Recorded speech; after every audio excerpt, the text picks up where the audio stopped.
This is just 1 minute to midnight. That is 23:59 hours GMT on Saturday, the 1st of January 2022. We didn't broadcast anything yesterday, that is the 31st of December 2021. So this is the first edition of the new kind of year. And we are continuing the world exclusive diagnosis of Fleet Street. Now, this one we shall be spending most of the times in looking at the corruption of the British mainstream newspapers, the corrupt role typified in the newspaper called the Daily Telegraph, but we renamed it Daily Buying Boris Johnson Graph. And although the banner says 30th of December, it's actually the 1st of January 2022. We shall try to correct the date and time during the program, but if we don't, then this is Saturday, the part A of the KhoodeelaarTV television channel, dated Saturday, the 1st of January 2022. Now, the daily Boris Johnson graph, daily buying, bribing, Boris Johnson grab is running a picture of the convicted sex trafficker, and they are calling her socialite. They're calling her the socialite. Can you believe this? She is not a socialite because the definition of socialite doesn't actually refer in any way, and we shall do that while we are discussing this. We shall diagnose the socialite and how corrupt and criminal the daily Boris Johnson graph is. Socialite, the first dictionary meaning of socialite is a person who is well known in fashionable society and is fond of social activities and entertainment. Now, does it refer to pimping, trafficking young girls for the sexual exploitation of a gang of very wealthy criminals? And then it says what exactly is a socialite. That Wikipedia entry of socialite is what that particular dictionary meaning is taken from. I think it says a socialite is a person, typically a woman from a wealthy and aristocratic background, who is prominent in high society. A socialite generally spends a significant amount of time attending various fashionable social gatherings instead of having traditional employment. Does it refer to what this trial that just ended last week on Wednesday, convicting Ghislaine Maxwell of 5 counts of criminality? It doesn't come anywhere near describing her as a socialite, does it? So why is the daily Boris Johnson graph calling her socialite?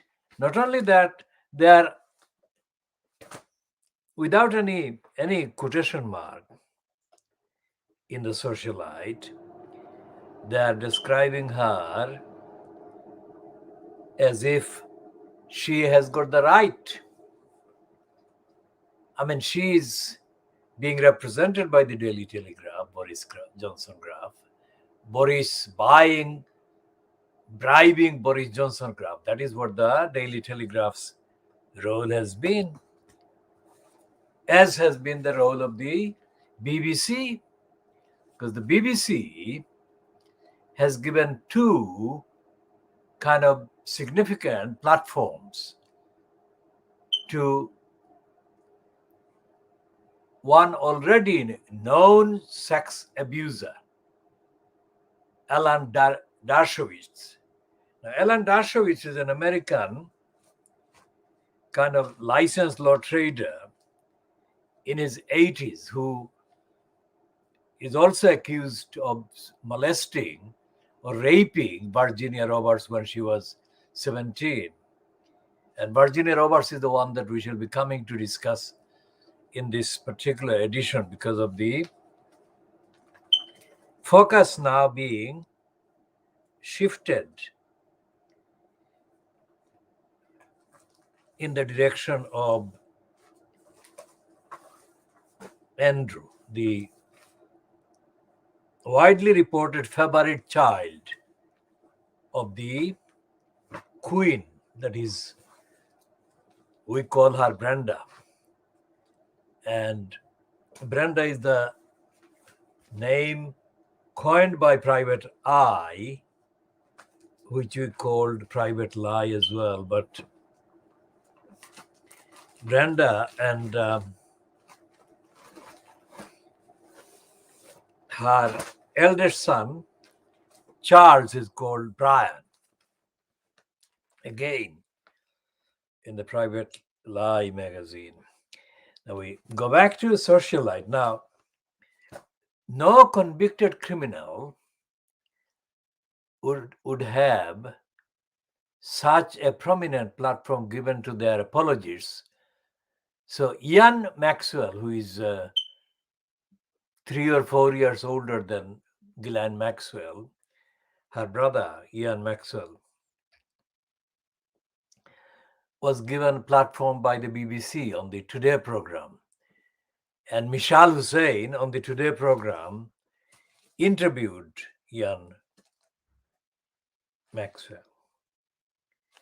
And in the interview,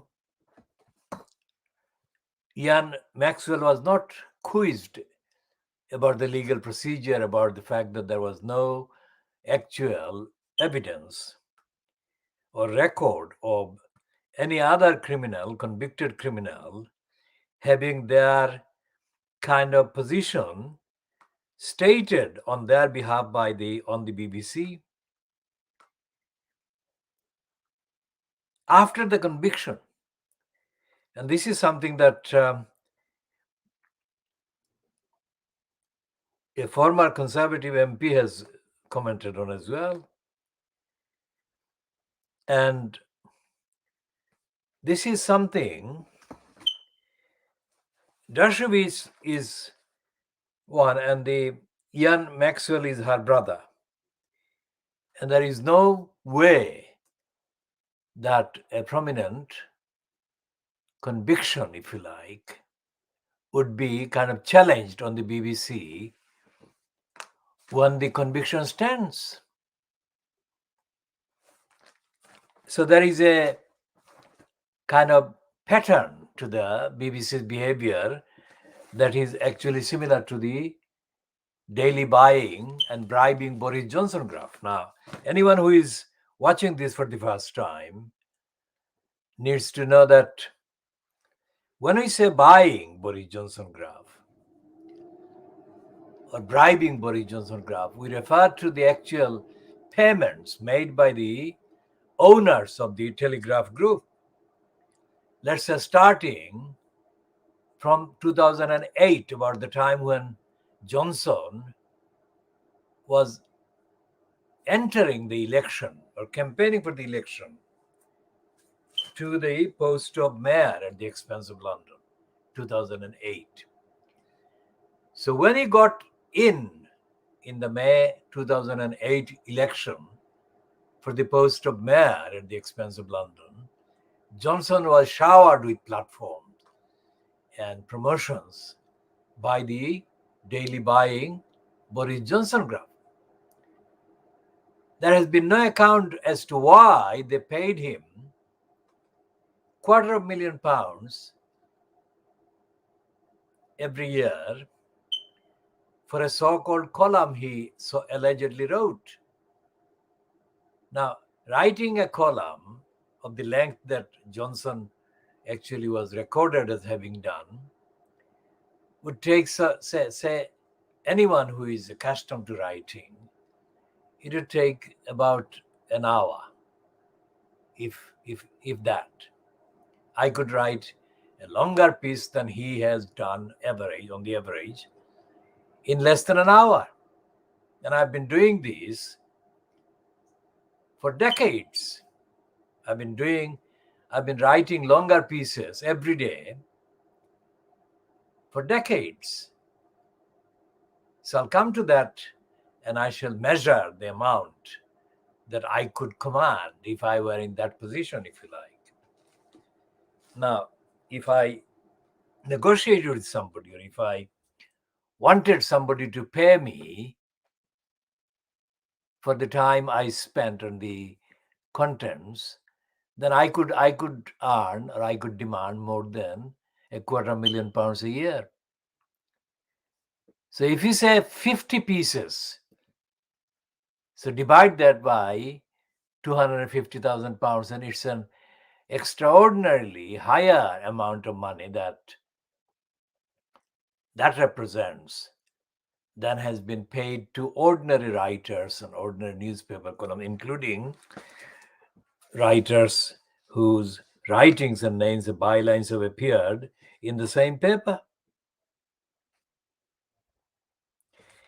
And what this particular piece about socialite faces, outrageous wait of 6 months. Listen to this. Socialite faces outrageous wait. How dare they? They're saying that she has been inconvenienced. She has been probably mistaken by some ruffians, some wrong ones. She is not the wrong one, but some others. Who could they mean? They're obviously referring to the court. So the judge was the bad one, the wrong one. The prosecutors are the bad ones, and the jurors are the bad ones. And it is a socialite. How dare the New York court and the jurors and the prosecutors, how dare they make this socialite wait outrageously? How outrageous of them to make her wait 6 months to learn her fate. And her outraged brother claims she is victim of misogyny, that a gang of men prejudiced against women have got together to outrageously accuse this socialite of any wrongdoing at all. That's what the daily bribing Boris Johnson graph is saying.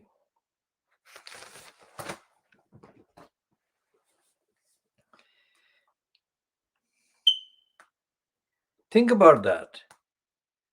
Here is a convicted criminal, convicted of 5 counts of crimes of trafficking children, enticing them, trapping them, misleading young girls, intentionally doing so to make them available for sexual abuse and rapes by the likes of Andrew, the Queen's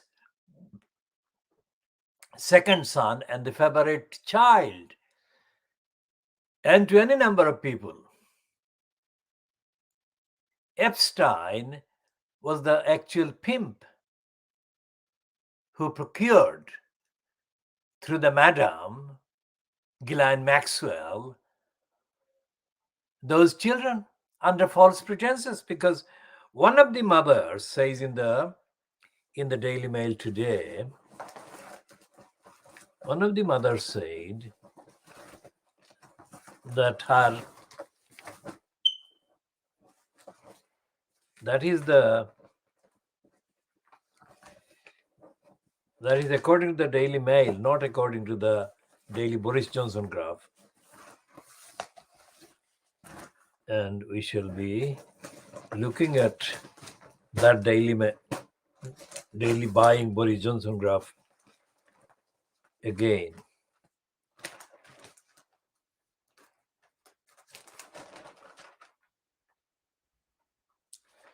So according to the Daily Mail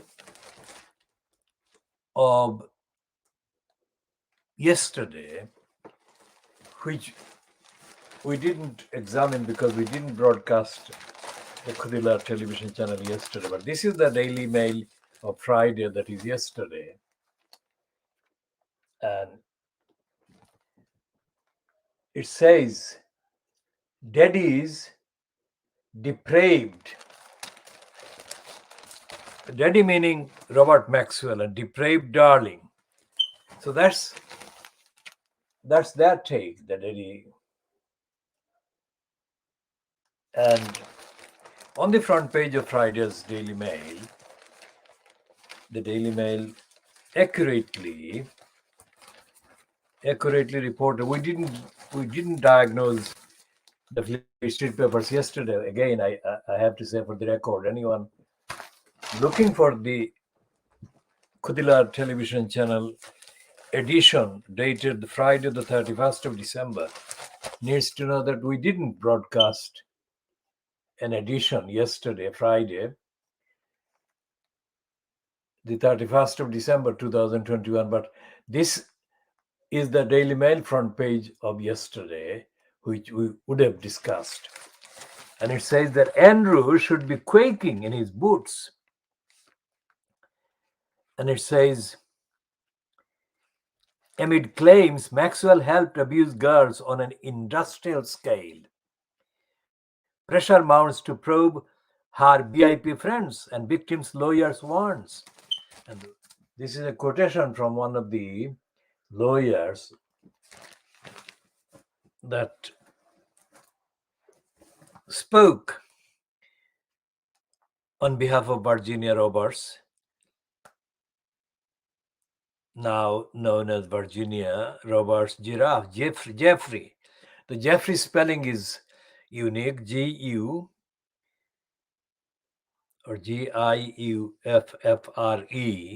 She lives in Australia, and we shall talk about that again shortly. So what the Daily Boris Johnson graph is doing is in stark contrast to the kind of line taken by the Daily Mail.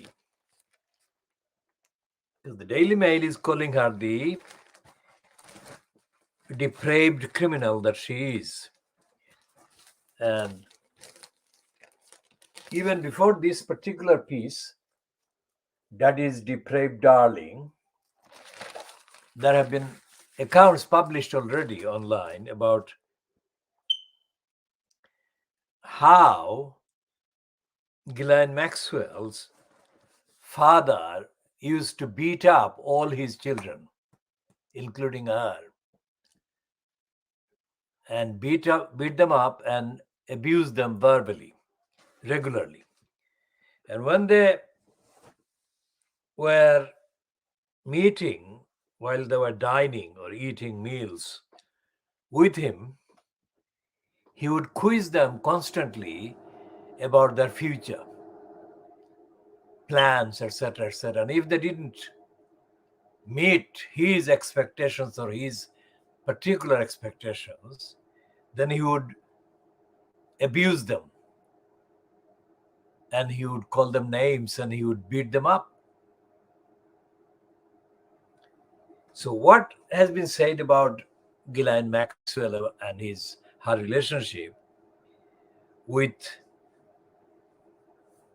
Jeffrey Epstein is that she found in Jeffrey Epstein a kind of strong, dominating man that she could kind of compare with her father.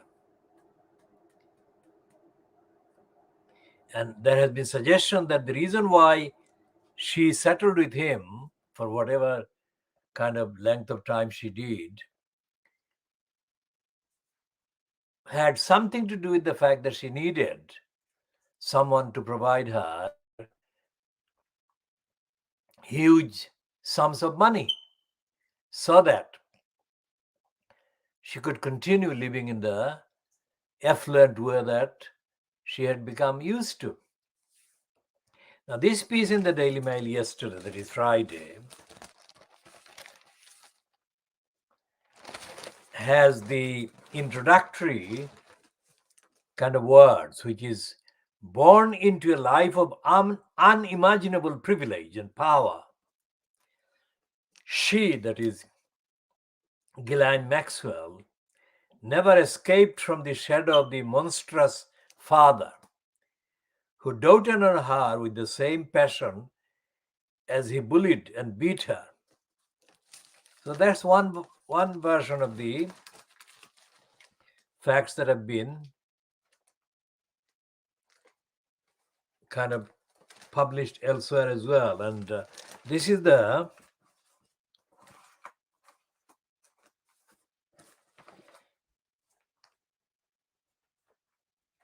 this is the other piece that has been published in today's Times newspaper, which is Thursday, 1st of January 2022, the Saturday. It's the same subject, which is what's happened to Maxwell's millions.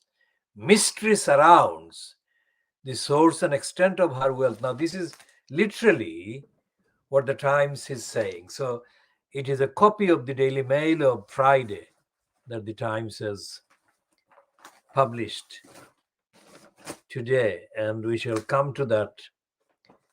It's literally the Times is copying the Daily Mail's words. It's saying that mystery. And the Times is referring to most of this stuff. Now, here are the pictures. There are three kind of properties that are pictured in the Daily Mail on Friday, the 31st of December 2021, which has got one New York property. Her home was sold for 11 million pounds. Imagine. I mean, where did she get the 11 million pounds to buy it in the first place? And then another one sold for 1.75. That's a London townhouse, that the notorious Maxwell's London townhouse, and that is sold for 1.75 million pounds. And another one, Bolt Hole, the tucked away home in New Hampshire in the USA, where the FBI tracked Ghislaine Maxwell down last year, which was bought for 800,000 pounds. So the mystery surrounding the source and extent of her wealth, it says, Ghislaine Maxwell's trial shone intriguing new light on her complex finances, but mystery surrounds the true extent of her wealth.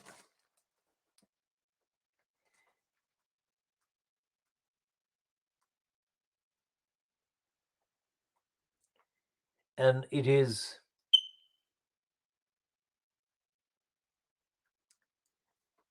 contains, for example, this particular statement. Prosecutors in the trial brought into evidence bank statements from JP Morgan that showed transfers worth 23.2 million pounds from Epstein, or companies he controlled, to Maxwell between 1999 and 2007. But tracking it has proved almost impossible, even for the FBI. Maxwell's mega money bail offering to get out of Brooklyn's notorious Metropolitan Detention Center backfired when the judge said it only solidifies the risk of her fleeing and raised the suspicions over the sum being much higher than the 2.6 million she had claimed to be worth. The judge said she was guilty of misdirection by failing to disclose her true worth, and her lack of candor is, if anything, stronger now. Of the 21.5 million package put forward for Maxwell's failed bail application, 16.5 million came from her and her husband, tech entrepreneur Scott Bergerson. An independent financial expert on her assets last year said Maxwell's net worth on January 1, 2015 was around 15.2 million. From the 2016 tax year, she began filing joint tax returns with Mr. Borgerson, muddying the waters further. Investigators have their work cut out for them trying to find clarity. But in the Times version, which repeats the same kind of set of facts that the Daily Mail published the day before, which is Friday, the 31st of December 2021, they say that because she has been convicted, her actual wealth will not be investigated or pursued anymore. That is what the Times says.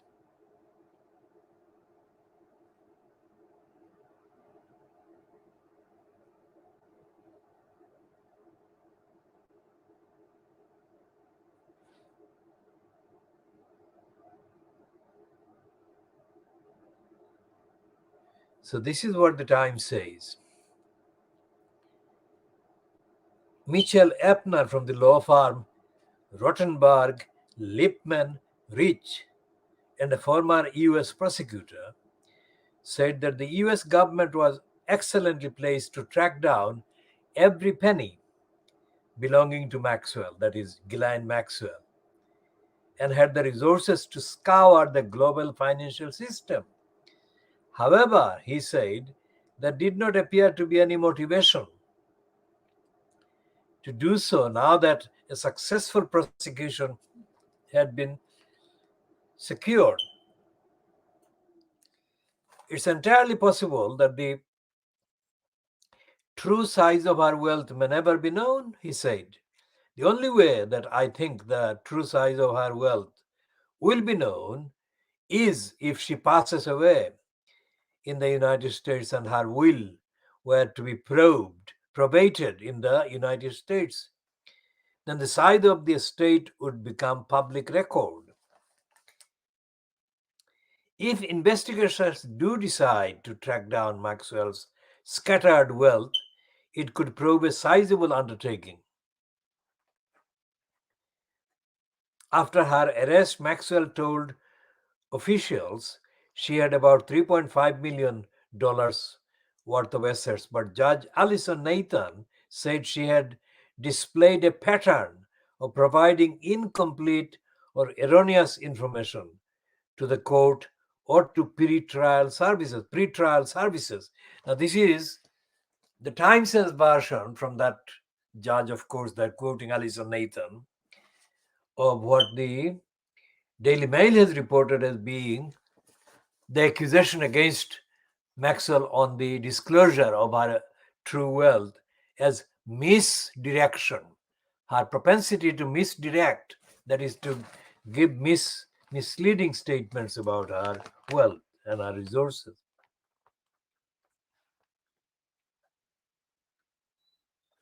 Now, there is another aspect about a number of people that had entered agreements or kind of out of court settlements.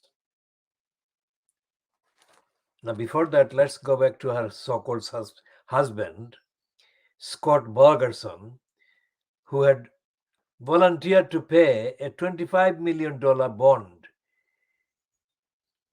In March, Maxwell sold a home in London to pay her legal fees, having previously set aside $7 million for her defense.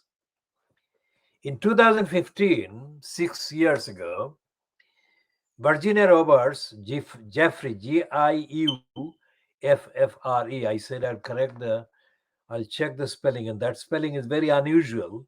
So I'll spell it again, Jeffrey. I'm pronouncing it Jeffrey. I think that is the correct pronunciation, but the spelling is Giuffre, Jeffrey. So in 2015, according to the Times piece from Los Angeles, filed by Kieran Southern, in 2015, Virginia Roberts Jeffrey sued for defamation, sued Ghislaine Maxwell for defamation, when Maxwell labeled Virginia Roberts a liar for claiming Maxwell and Epstein had abused her. The case was settled in 2017, with Jeffrey's lawyer, David Boyce, saying his client received millions of dollars. Think about that. He didn't say how many millions, but it's millions of dollars. Now, anyone who is prepared to pay and is able to pay millions of dollars without fuss must be in possession of hundreds of millions. Otherwise, they would not be prepared to pay millions. Now, this actually relates to other women. His estate, that is, after the death of Epstein, his estate was facing legal claims from more than 30 women. The size of it. Now, these women, almost all of them in context, can be said to have been procured by the madam posing as his girlfriend, Ghislaine Maxwell. And that's where the actual source takes the narrative too. That is to say, that she has got, according to the report, she has got homes, that is, properties, in many countries in the world. She has got many homes in the UK and many in the USA and other countries. Where did she get the money? And the money came from the billionaire. Now, billionaire doesn't mean he had only $1 billion. A billionaire could mean many billions. And a billionaire can afford to pay his procurer, his madam, who is the central kind of leader of the business that he was running as a pimp, serving young girls to prominent and very wealthy customers, clients. He could pay her hundreds of millions of dollars. So, how is that in kind of, in any way, the basis for the daily buying Boris Johnson graph, calling her a socialite? Why are they in denial? This conviction was made on the Wednesday of the last week. Wednesday, Thursday, Friday, Saturday. So why are they still in denial? And why are the BBC running similar stories supporting the claim that she is a socialite? She is not a convicted madam and a monster, because according to the mother of one of her victims, Ghislaine Maxwell told that victim, this child, that she was doing cleaning work while she was actually being raped and sexually abused and exploited by Epstein and his clients. So we'll come to Sarah Vane in the Daily Mail about this, and we shall show that the daily bribing Boris Johnson graph is absolutely criminally complicit with the convicted criminal. Now, we shall look at this particular calculation.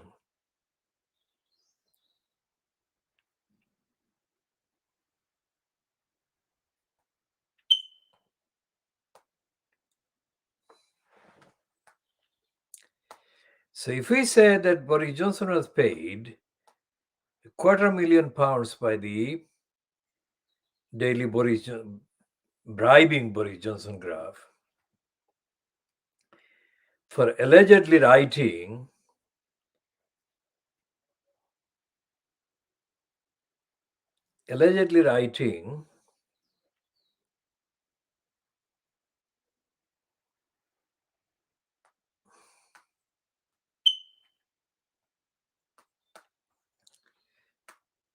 one piece per week.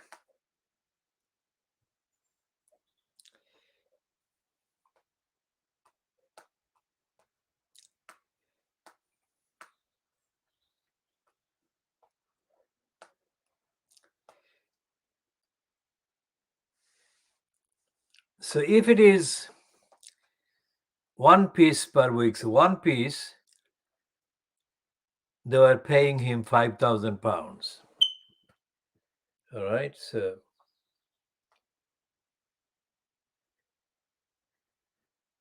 average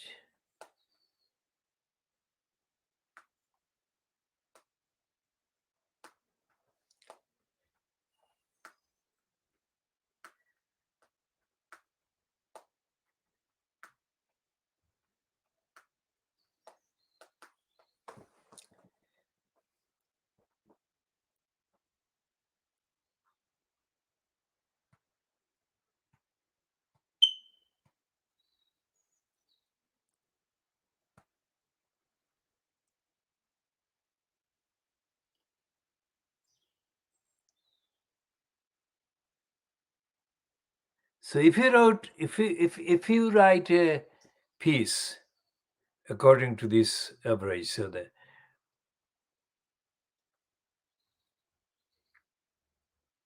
per 1,000 words, then it's there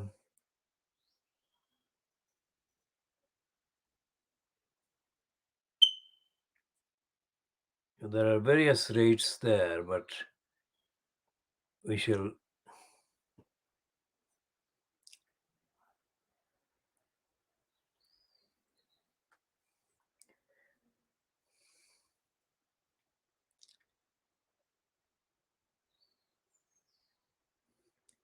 So none of these NUJs, the National Union of Journalists rates, comes anywhere near matching the amount that the daily bribing Boris Johnson graph paid to Boris Johnson for the so-called piece that he wrote.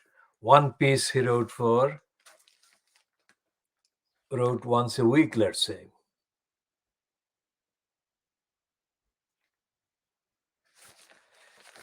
And this socialite facing outrageous wait for 6 months to learn her fate, as brothers claims she is victim of misogyny.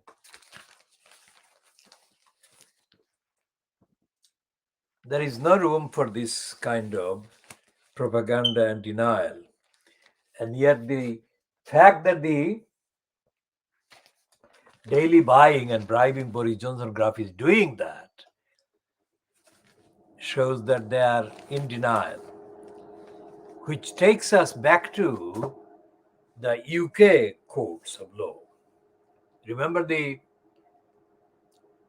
corrupt role played by David Neuberger in 2017, in July 2017, when Neuberger, was his status was outgoing president of the Supreme Court in the UK. And as I have said, he was bribed, or he was kind of bribed in effect,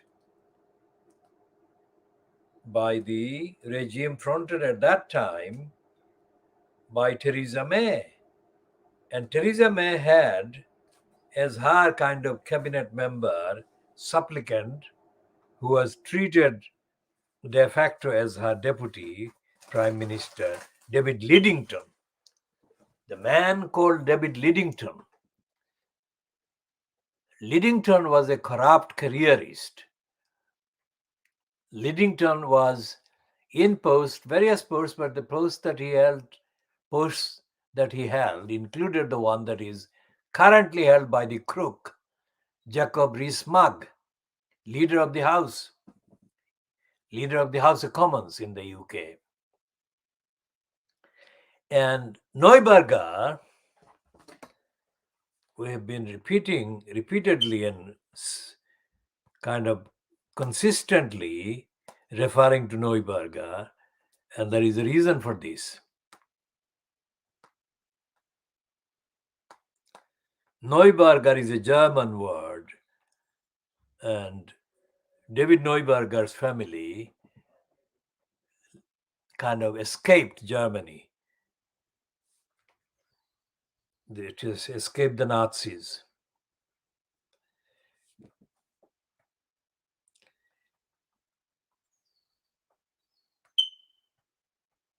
And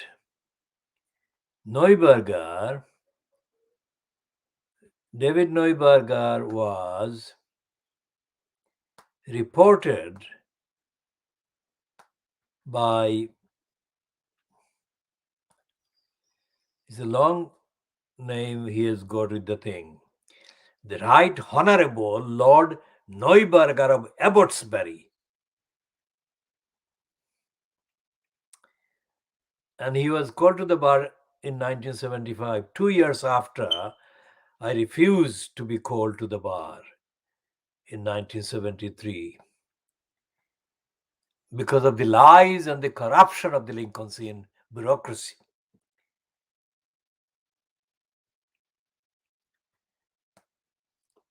So Neuberger is 2 years my junior, if you like, if I were called in 1973. So this Neuberger served his career 2012 to 2017. And so we shall go to the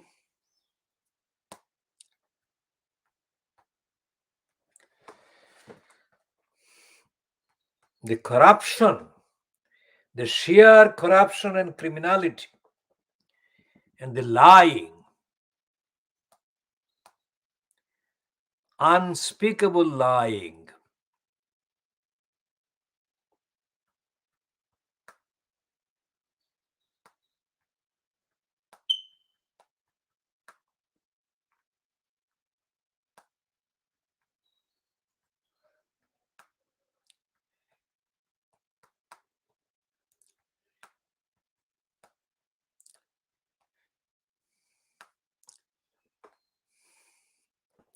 Okay, on the 4th of July 2017, in the London Evening No Standard, Neuberger was reported under this heading: Brexit could boost London's status as world's legal center.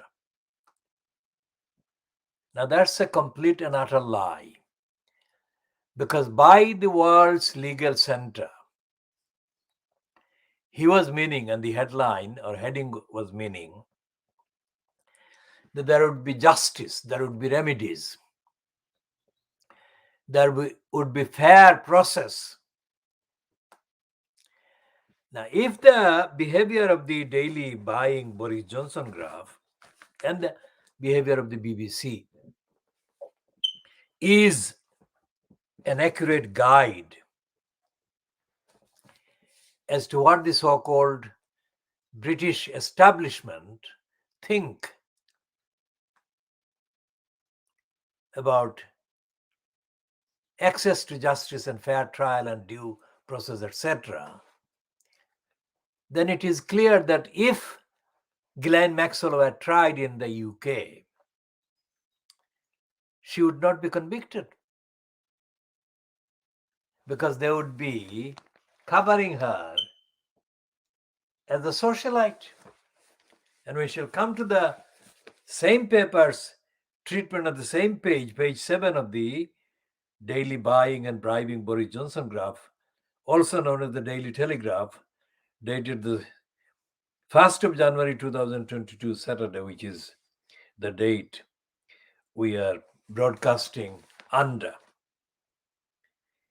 They say that his name is Duke.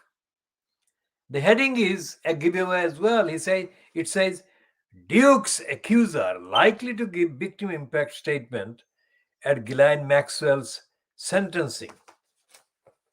The Duke. Now, this is the Brenda's second son.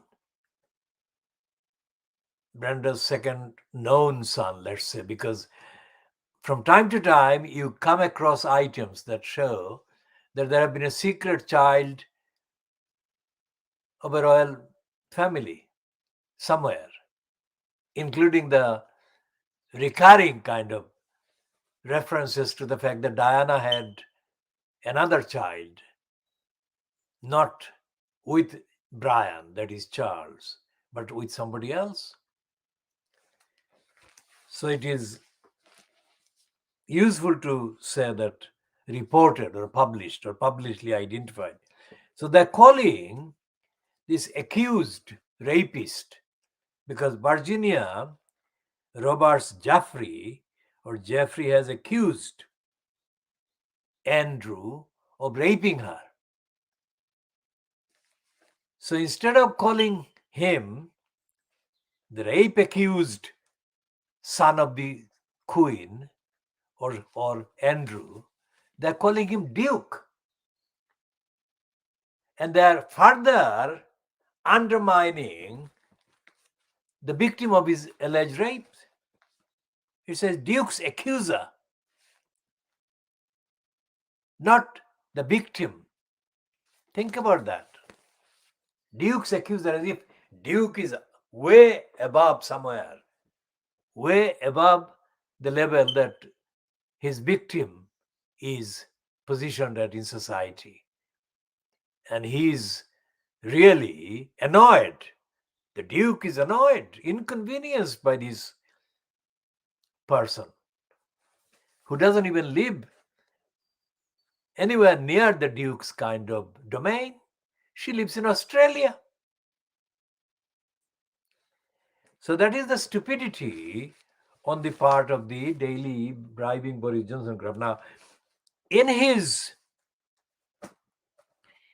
appearances as television critic for several years for the Spectator magazine, which is a right-wing magazine, a racist magazine, but the Private Lies editor, former editor, at that time he was incumbent as editor of the Private Lie, Richard Ingrams, often suggested that the former editor of the same title, the Daily Telegraph, which we are calling it as the Daily Bribing and Buying Boris Johnson Graph, Bill Deeds. Deeds is the spelling is Deedes. Bill Deeds. Bill Deeds was, for a significant number of years, the editor of the Daily Boris Johnson Graph, now Telegraph.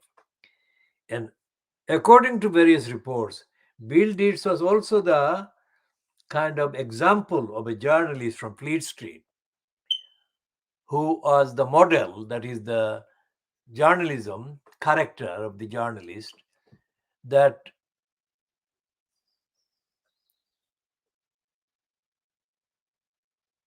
the writer who wrote the Scoop novel, father of Auburn War, had modeled his Scoop and the journalist in the Scoop book on the activities of Bill Deeds, who was a reporter in Africa at the time. That is the general summary. Now, Richard Ingrams praised Bill Deeds to the heavens, if you like. And he, as far as he was concerned, the Daily Telegraph, as it then was the most comprehensive newspaper in Fleet Street for news and for detail. And he said that it was the most reliable paper as compared to the Times, let's say. If that is the case, Richard Ingrams, we don't know what he's doing these days, but Richard Ingrams would be, if he were dead, he would be turning in his grave, as the phrase says, with the behavior of the daily buying and bribing Boris Johnson graph.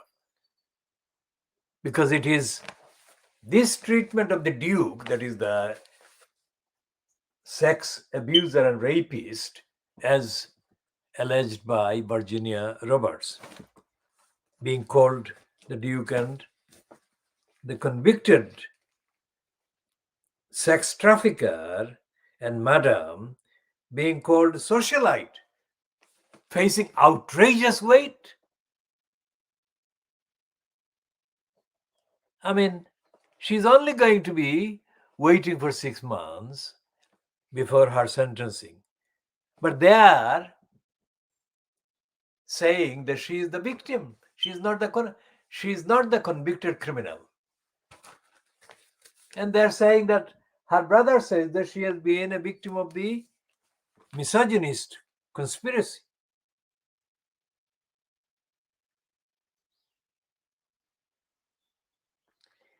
And they're saying about her brother, Ian Maxwell, the last two paragraphs, or the last bits anyway, it's more than a two paragraphs, 2.5 paragraphs, 2.25 paragraphs, let's say. Mr. Maxwell said his sister had been confronted by an enormous wall of venom, and she had ended up being the most demonized woman in the world. He went on, she was deemed guilty from the word go. Asked if he feared she would now die behind bars, he said, I think she is going to get out of jail. I think there will be a powerful appeal mounted, and I think she will be vindicated. We have to wait for the sentence. And I'm not holding my breath. Now, that is a complete contradiction to the previous sentence. And then it goes on. Mr. Maxwell, who lives in Oxfordshire, spoke of his own distress at not being able to even hug his sister after flying to New York to attend the trial.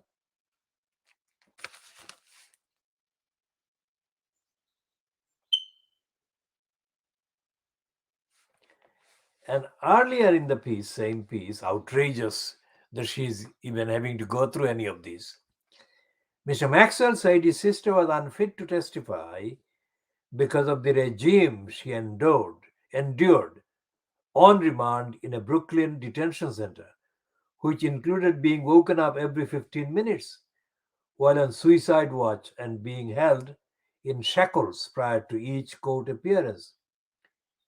I mean, what he's suggesting is that the shackles were invented to torture his sister. The shackles were unheard of in the penal history of the USA.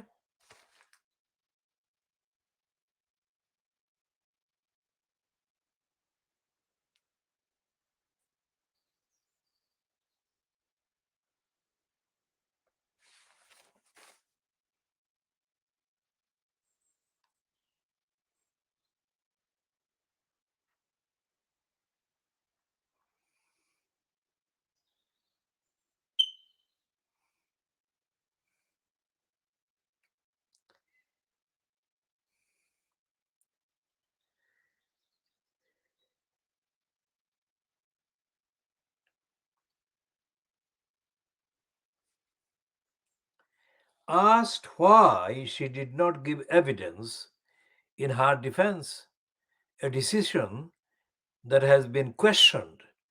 Mr. Maxwell said, "How the hell can you expect somebody to submit themselves to rigorous cross examination of events 25 years ago, having been so physically unable to take that pressure and do yourself justice?" I think she took the right decision not to take the stand. She took the only decision. He said she could not participate meaningfully in her own defense, giving her grounds for appeal. Now, that is absolute untrue because, as has been published by other newspapers, throughout the trial, Ghislaine Maxwell was seen vigorously and furiously doing multiple sketches of journalists, reporters, witnesses, and was very animated. She is not drained at all, as Ian Maxwell is saying. Now, Ian Maxwell, who is Ian Maxwell? Now, Ian Maxwell is this is one of the two sons that Robert Maxwell had. And when the news was eventually published after his death that he had stolen hundreds of millions of pounds of the Daily Mirror Group newspaper workers' pension fund, investigations where questions were raised about the role in the theft played by Ian and his brother. And this is just an example. These two brothers were spared the jail, and they didn't have to do anything really by out of consequences. So the hundreds of millions of pounds that their father stole has never been fully accounted for. In fact, properly accounted for at all. So going back to the trial, if Ghislaine Maxwell were tried in a court in England, which is the reason I started talking about the prostitute role played by David Neuberger, the president of the Supreme Court. If these Maxwells were tried in an English court, they would be declared innocent, which is the attitude that is expressed in the Daily Boris Graph description, which is based on the outrage. I mean, how can a convicted criminal be entitled to feel outraged that they are having to wait for a sentence based on the conviction? It's only possible to feel outraged if the convicted criminal and their propagandists believe that there is no authority by a properly constituted court even to dare to try any of them. Now we take that audacity to the use of by the Daily Boris Journal Club. These are the two pieces on the same page. The Duke, because when this prostitute role player, David Neuberger, said that once British judges were left to our own common law devices, litigants from other parts of the world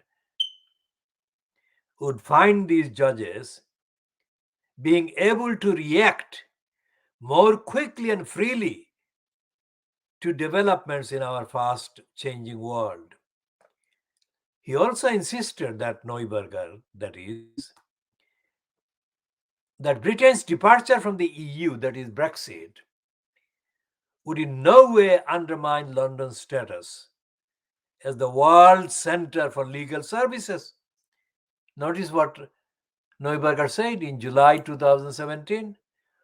London's status as the world center for legal services. What legal services could the liar mean? He means the kind of legal services that are based on denial of even the notion that the likes of Ghislaine Maxwell could commit any crime at all. That Brenda's son, Andrew, could possibly be doing anything like they have been alleged to have done. So this is the contrast between the jurisdiction that actually prosecuted and tried Ghislaine Maxwell.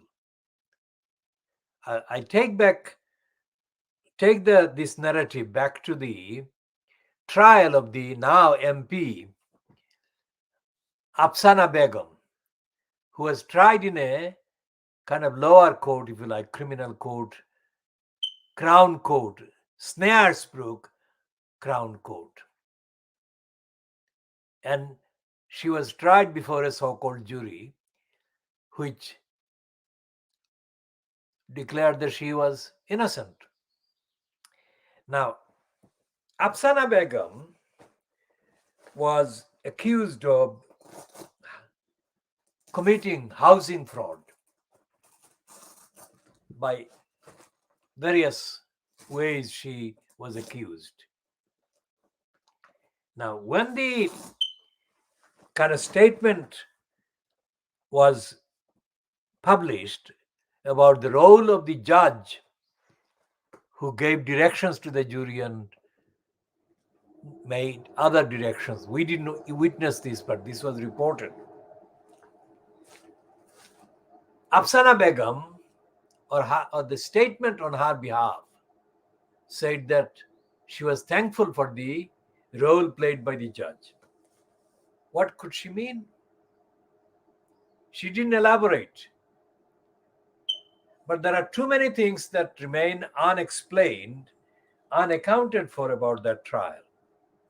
Because housing fraud, in the case of the Tower Hamlets Council, Tower Hamlets Borough, housing fraud is part of the constant, one of the main crimes that are committed by Tower Hamlets Council, through Tower Hamlets Council, in Tower Hamlets Council, is housing fraud, and has been for a very long time. And housing waiting list, housing shortage, housing overcrowding, housing needs, these are all very high in numbers in Tower Hamlets. So when Afsana Begum was officially declared to have been kind of acquitted, questions still remained about housing fraud in the borough. And those questions have not been answered. In fact, those questions have not been, as far as public knowledge is concerned, public domain is concerned, the retrieval or retrievability of the concern and the facts of the housing fraud. There has been nothing. There has been no statement. There have been statements, but there has been no statement by Tower Hamlets Council about the extent of fraud that has been going on. Before Afsana Begum was kind of charged and tried and officially declared as not guilty, and since, because people's housing needs remain unmet, and people in overcrowded housing conditions remain in overcrowded housing conditions, individuals and families. But there are three things that need to be emphasized about the due process and about the correctness of the jury's verdict and the role of the judge. Whoever the judge was, he or she, because I'm not looking at a list or record of names, except the title of the judge, who was thanked by kind of Afsana Begum or on behalf of Afsana Begum. Judges in crown courts, in magistrates' courts, and judges at high court level. Judges are only human beings, individuals, and licensed law traders who get appointed to the posts of judges. And in the context of the role played by three judges in the High Court, various dates, three judges named Murray, Griffiths, and Stacey. Stacey is a woman, and Murray and Griffiths were two men.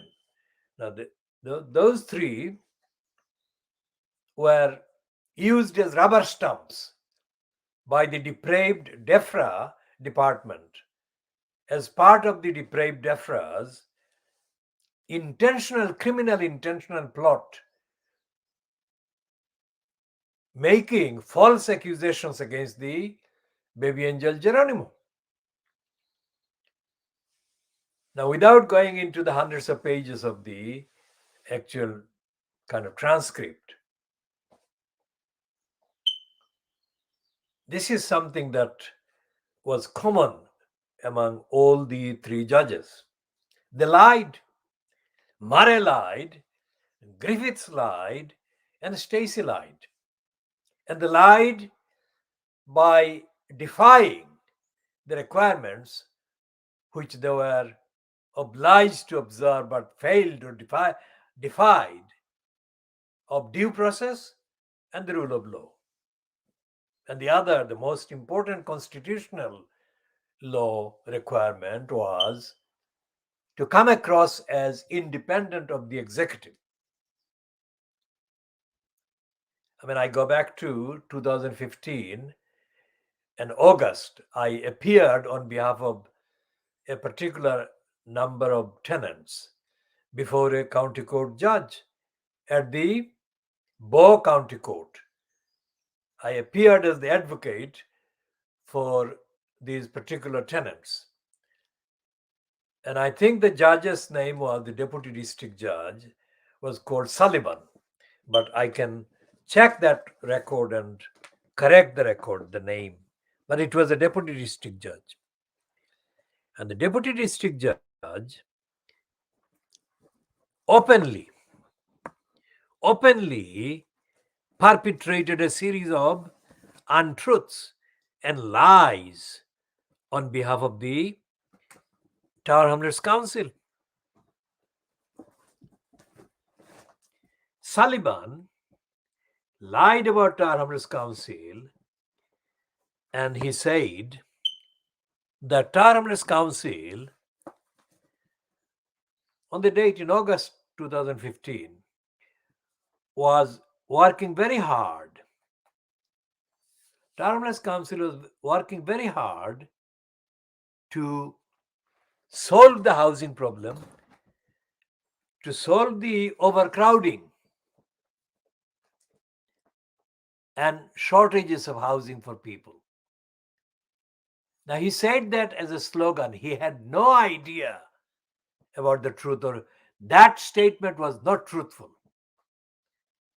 I have been involved in dealing with, opposing, identifying, and campaigning against the corrupt Tower Hamlets Council or its predecessor council, for example, the Borough Council called Stepney, because I have been involved since June 1963 against the corrupt behavior of Stepney Borough Council and continued since April 1965, when that Stepney Borough Council was merged with Poplar Borough Council and Bethnal Green Borough Council. for it to be transferred into a collective name called Tower Hamlets Council. So the Stepney Borough Council, Bethnal Green Borough Council, and Poplar Borough Council were, three of those were merged in April 1965, and their merged united status has been since that date called London Borough of Tower Hamlets Council. The name changed, but the game didn't. The people who were making decisions about housing, let's say, or about the council's obligations, about other aspects of the community's lives and needs, never changed. What remained has been recurring, lying, falsehood, fabrication, denial of the people's rights and needs by the people making the decision as council employees, as council leaders, decision makers. Now, this is only about one Tower Hamlets Borough Council, but the same criticism extends to and applies to the behavior of most of the judges in England. Most of the judges in England, most of the tribunals in England, and it extends to most of the licensed law traders in England. Why am I talking about England? Because England is the main demographic kind of unit, because it has got more people than any other part of the United Kingdom.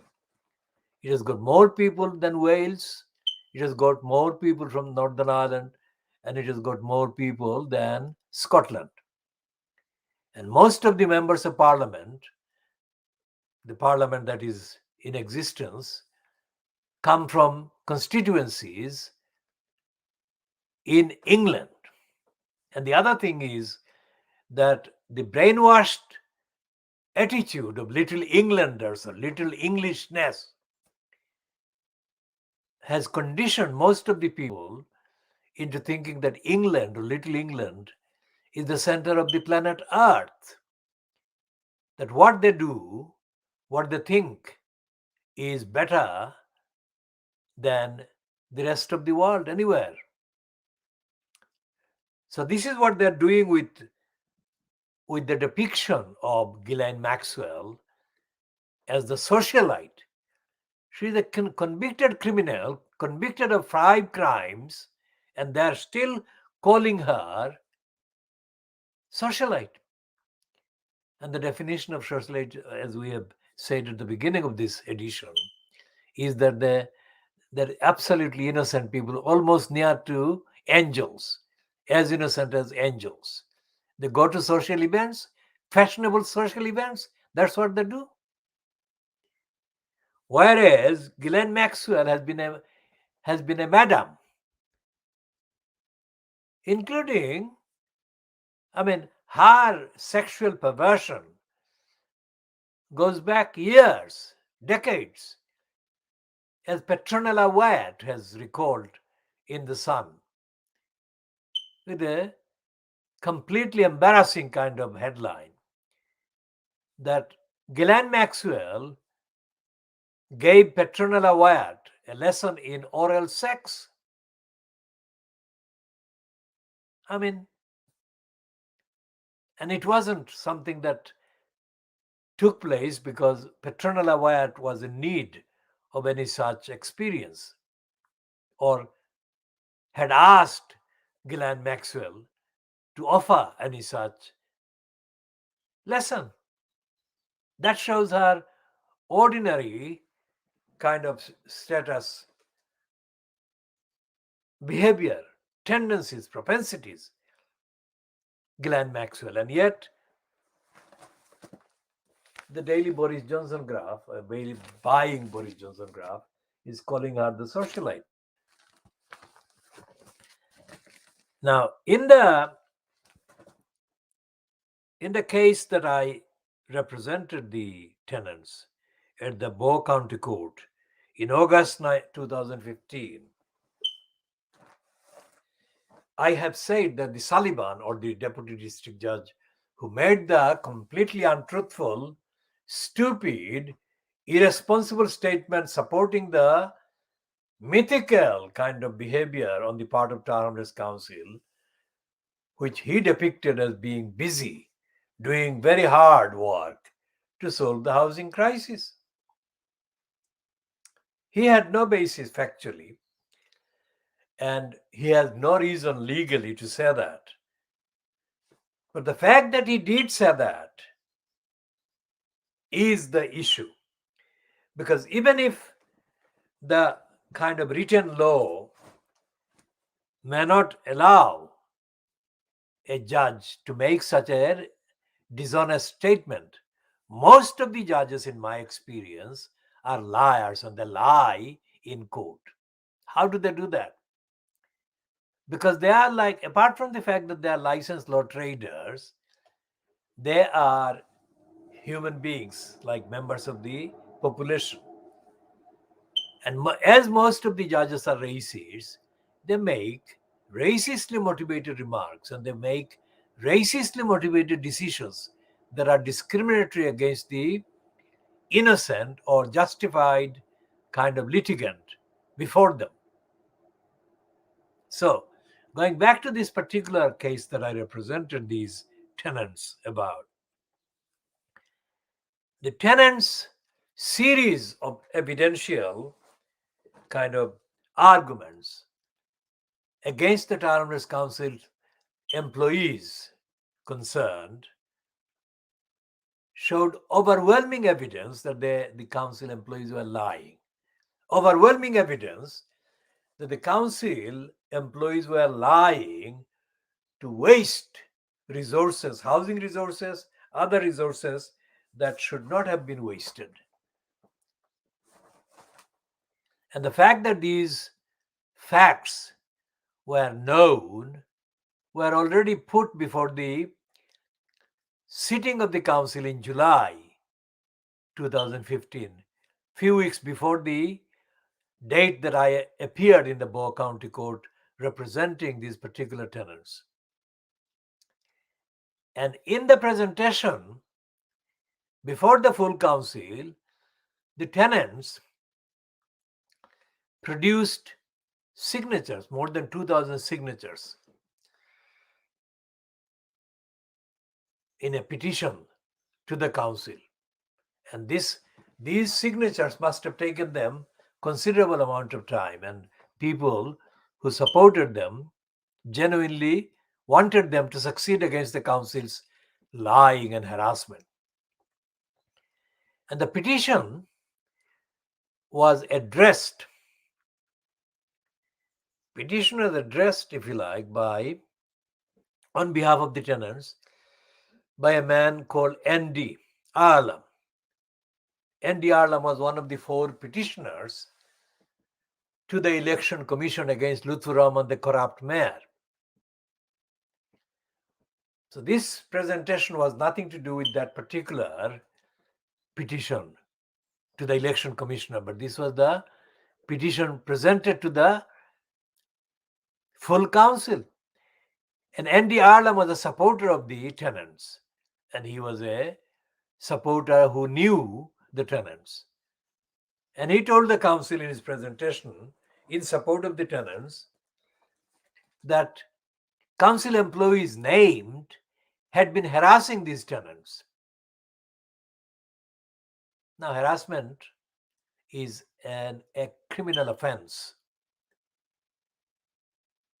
And yet the council didn't do anything against the harassers, and nor did the deputy county court judge in front of me. He praised these harassers. So I knew what happened in the council full meeting, and I was there physically witnessing this liar deputy district judge praising the harassers. And he was literally praising the harassers because the harassers were named.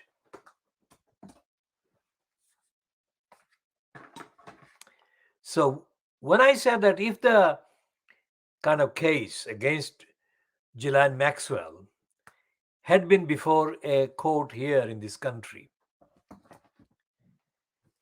then Ghislaine Maxwell would not be convicted.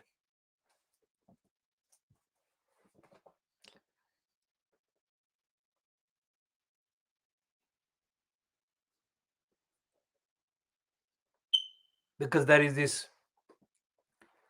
attitude that she is entitled. She is entitled as the kind of socialite.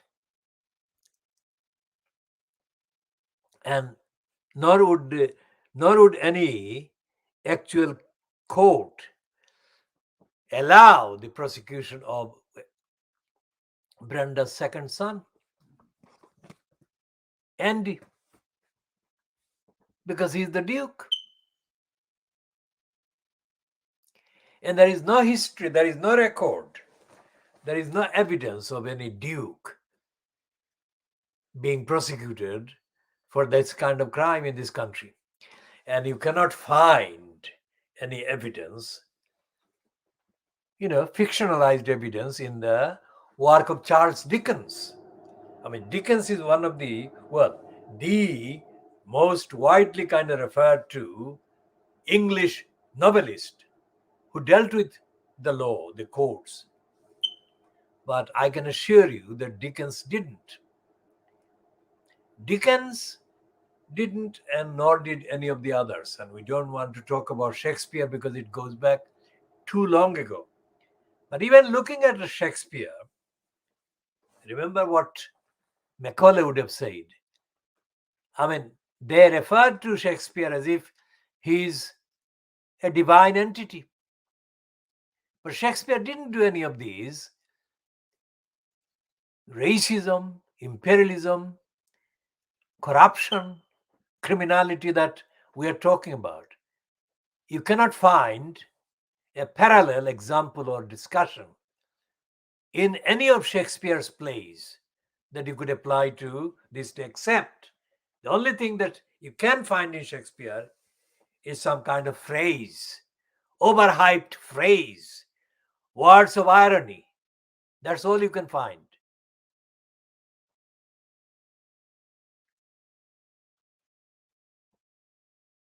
So if Ghislaine Maxwell were facing a court, there doesn't exist a court. And going back to the corruption and dishonesty of the High Court judges, let's look at this. When Sajid Javid took away the citizenship from Shamima Begum, she obviously managed to put together an argument and an application seeking permission to be allowed to return to the UK so that she can challenge Sajid Javid's removal of her British citizenship, which is by birth. So the government, that is the Home Office, appealed the decision by the Court of Appeal that actually had said that she could return to challenge, not return to kind of refuse to accept the ruling by the Secretary of State at that time, which was Sajid Javid. But the court said, the Court of Appeal said that she could argue against that decision. So the government, the Home Office, appealed against that Court of Appeal, and the appeal was made to the Supreme Court, and the Supreme Court said, no, she can't come back. Now the reasoning has to be on the appeal, the reasoning has to be the law. And there was no law that the Supreme Court could cite to refuse the application that Shamima Begum had made to be allowed permission to return to the UK to challenge the Home Secretary's removal of her citizenship by birth. So, like they acted, Murray and Griffiths and Stacey serially acted as rubber stamps for the depraved DEFRA. So did the Court of Appeal act as the rubber stamp of the Home Secretary UK government. There was no real examination of any domestic law, let alone any examination of Shamima Begum's rights. Under the international treaties, international declarations, international charters, international conventions that the UK remains signed up to even now at this stage. That happened in May, but this is the new year 2022, and the UK has not renounced any of the treaties, any of the charters, any of the articles whatsoever. To those who may say that the UK has the right as a sovereign country within quotation marks to not comply with all the provisions of a particular charter or treaty, the only thing that justifies a so-called sovereign signatory state not to follow a particular article or series of articles is if to allow that application in the case of Shamima Begum, it would endanger national security, and there is no national security because they have not produced any evidence.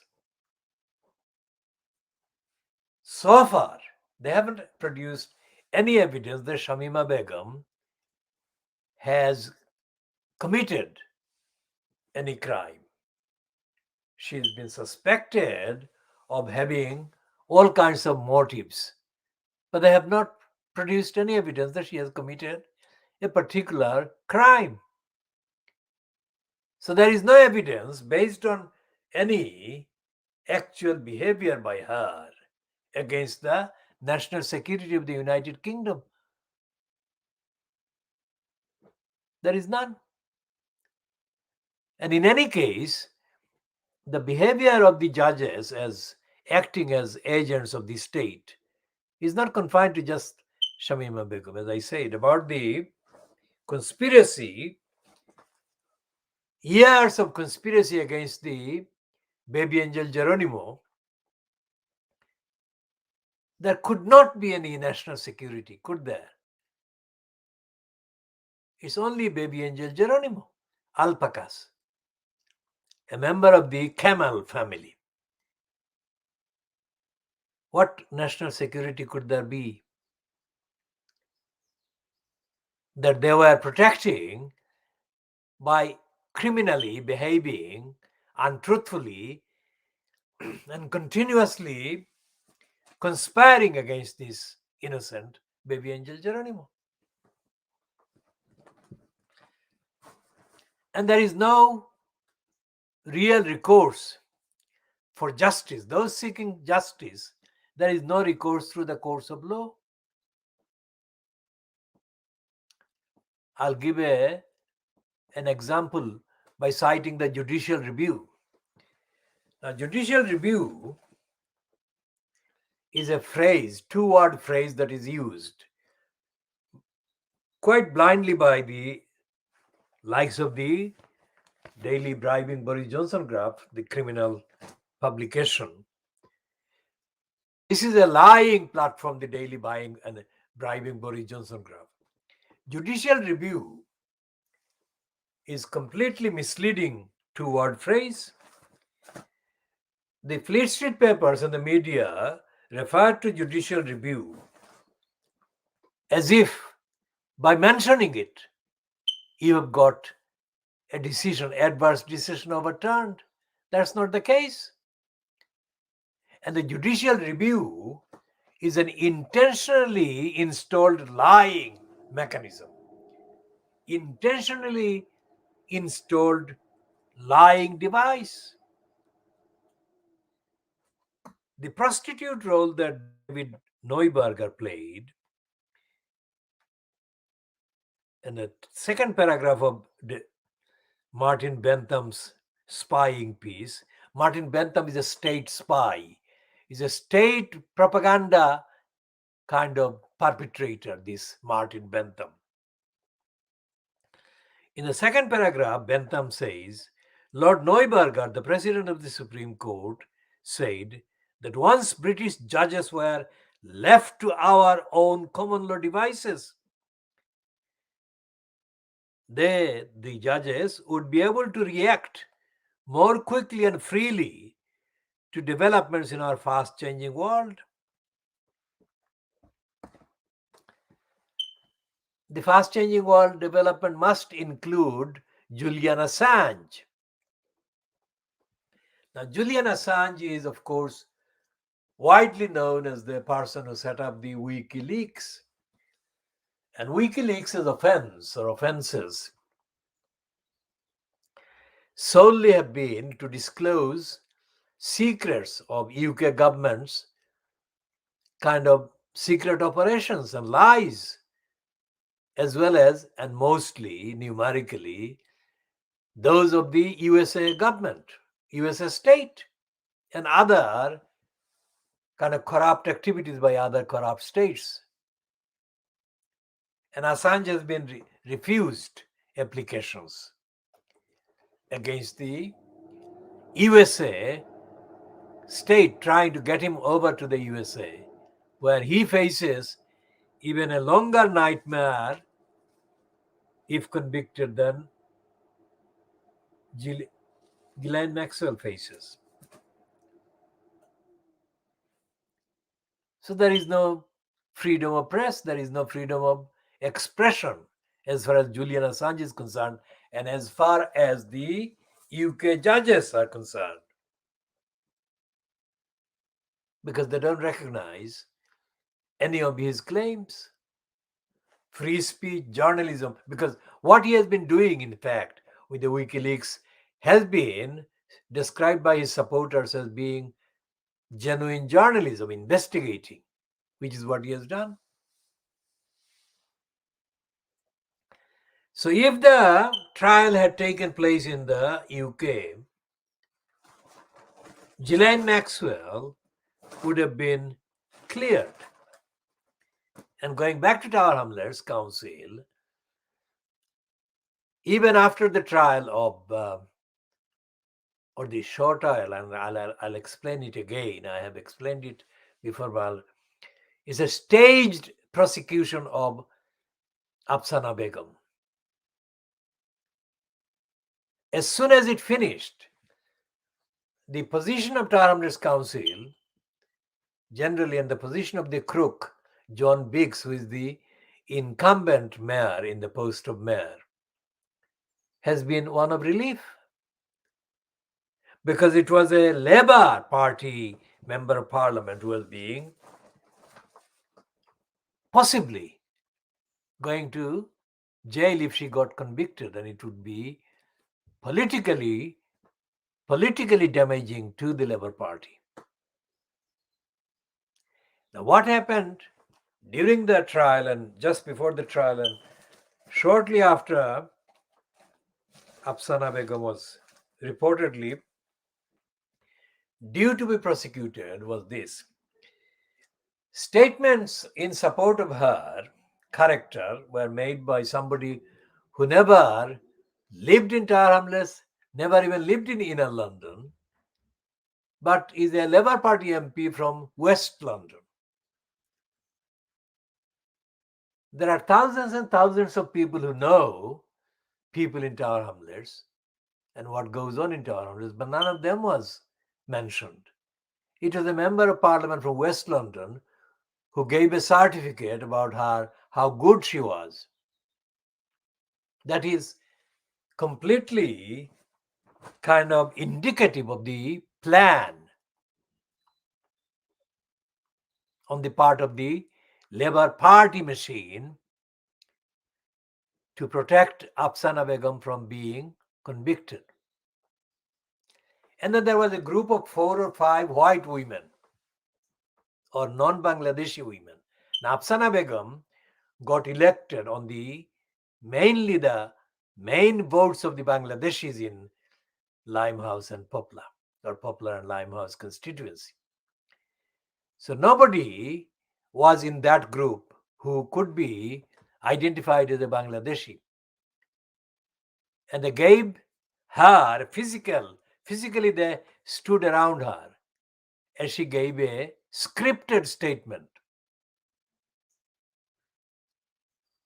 which did not echo what John MacDonald had claimed Afsana Begum to be, that she was a grassroots member of the community with excellent, the highest quality of connection with the grassroots.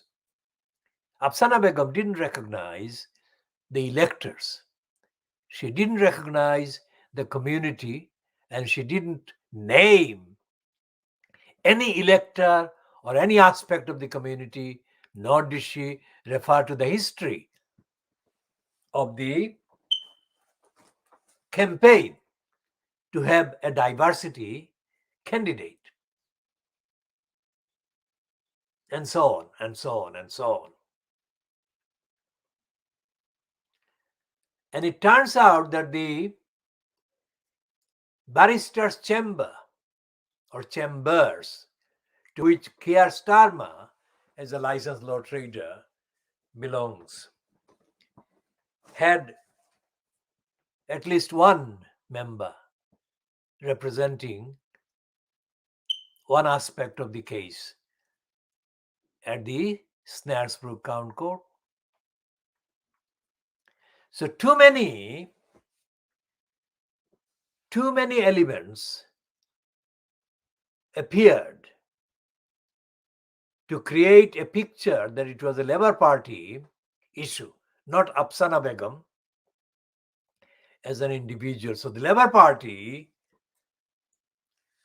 risked a lot of political loss if Afsana Begum were declared guilty of the housing fraud counts that she was accused of and she was on trial for.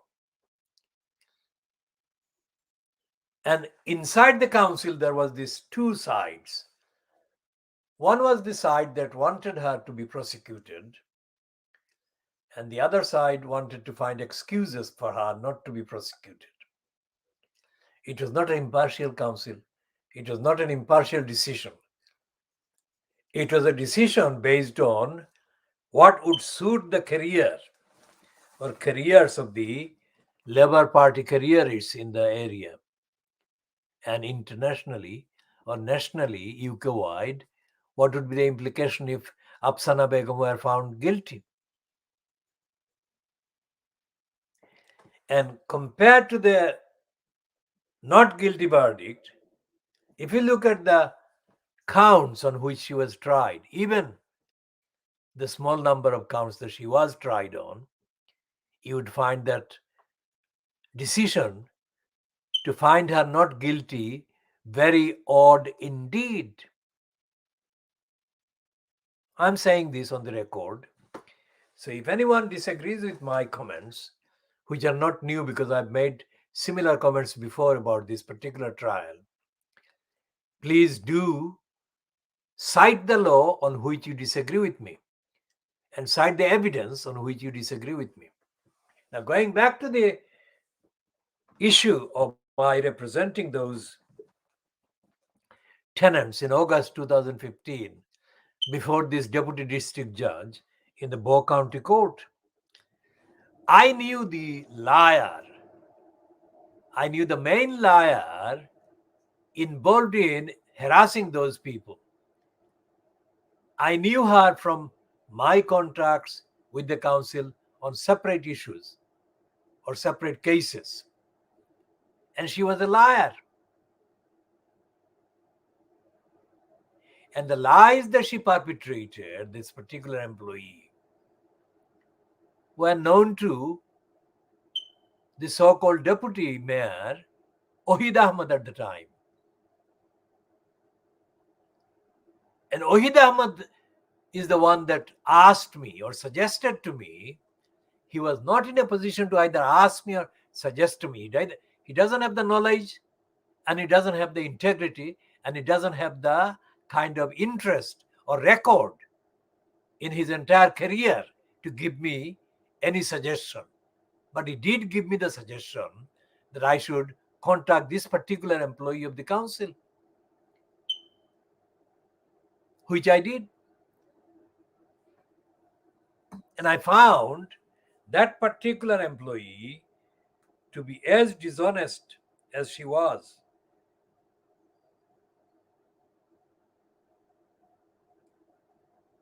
As she turned out to be.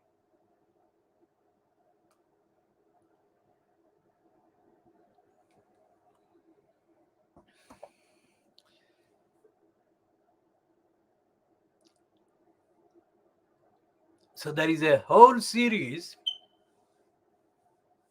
of documentary evidence for me to say that the claim made by those particular tenants that they were being harassed by the council employees was independently corroborated by my independent contacts and experience of the behavior of the council deputy leader, Ohid Ahmad, because Ohid Ahmad should have known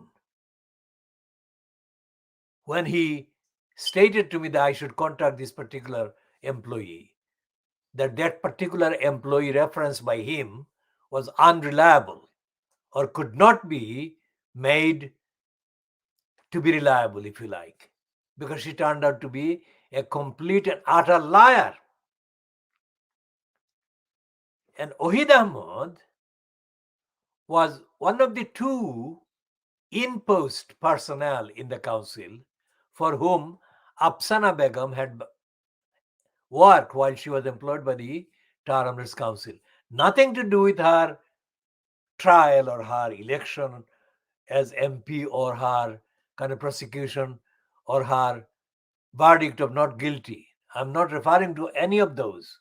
What I'm referring to is a person that was employed by Tar Hrs Council, and that person happened to be Afsana Begum, who sent to me more than one email on behalf of Lutfur Rahman and on behalf of Ohid Ahmad,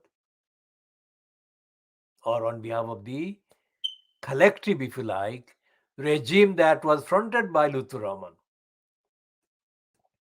as incumbent in the so-called post of the elected mayor, which is a corrupt post. And Afsana Begum sent me the emails. I recognize this, that on the instructions of those two at the times that she did send me the emails.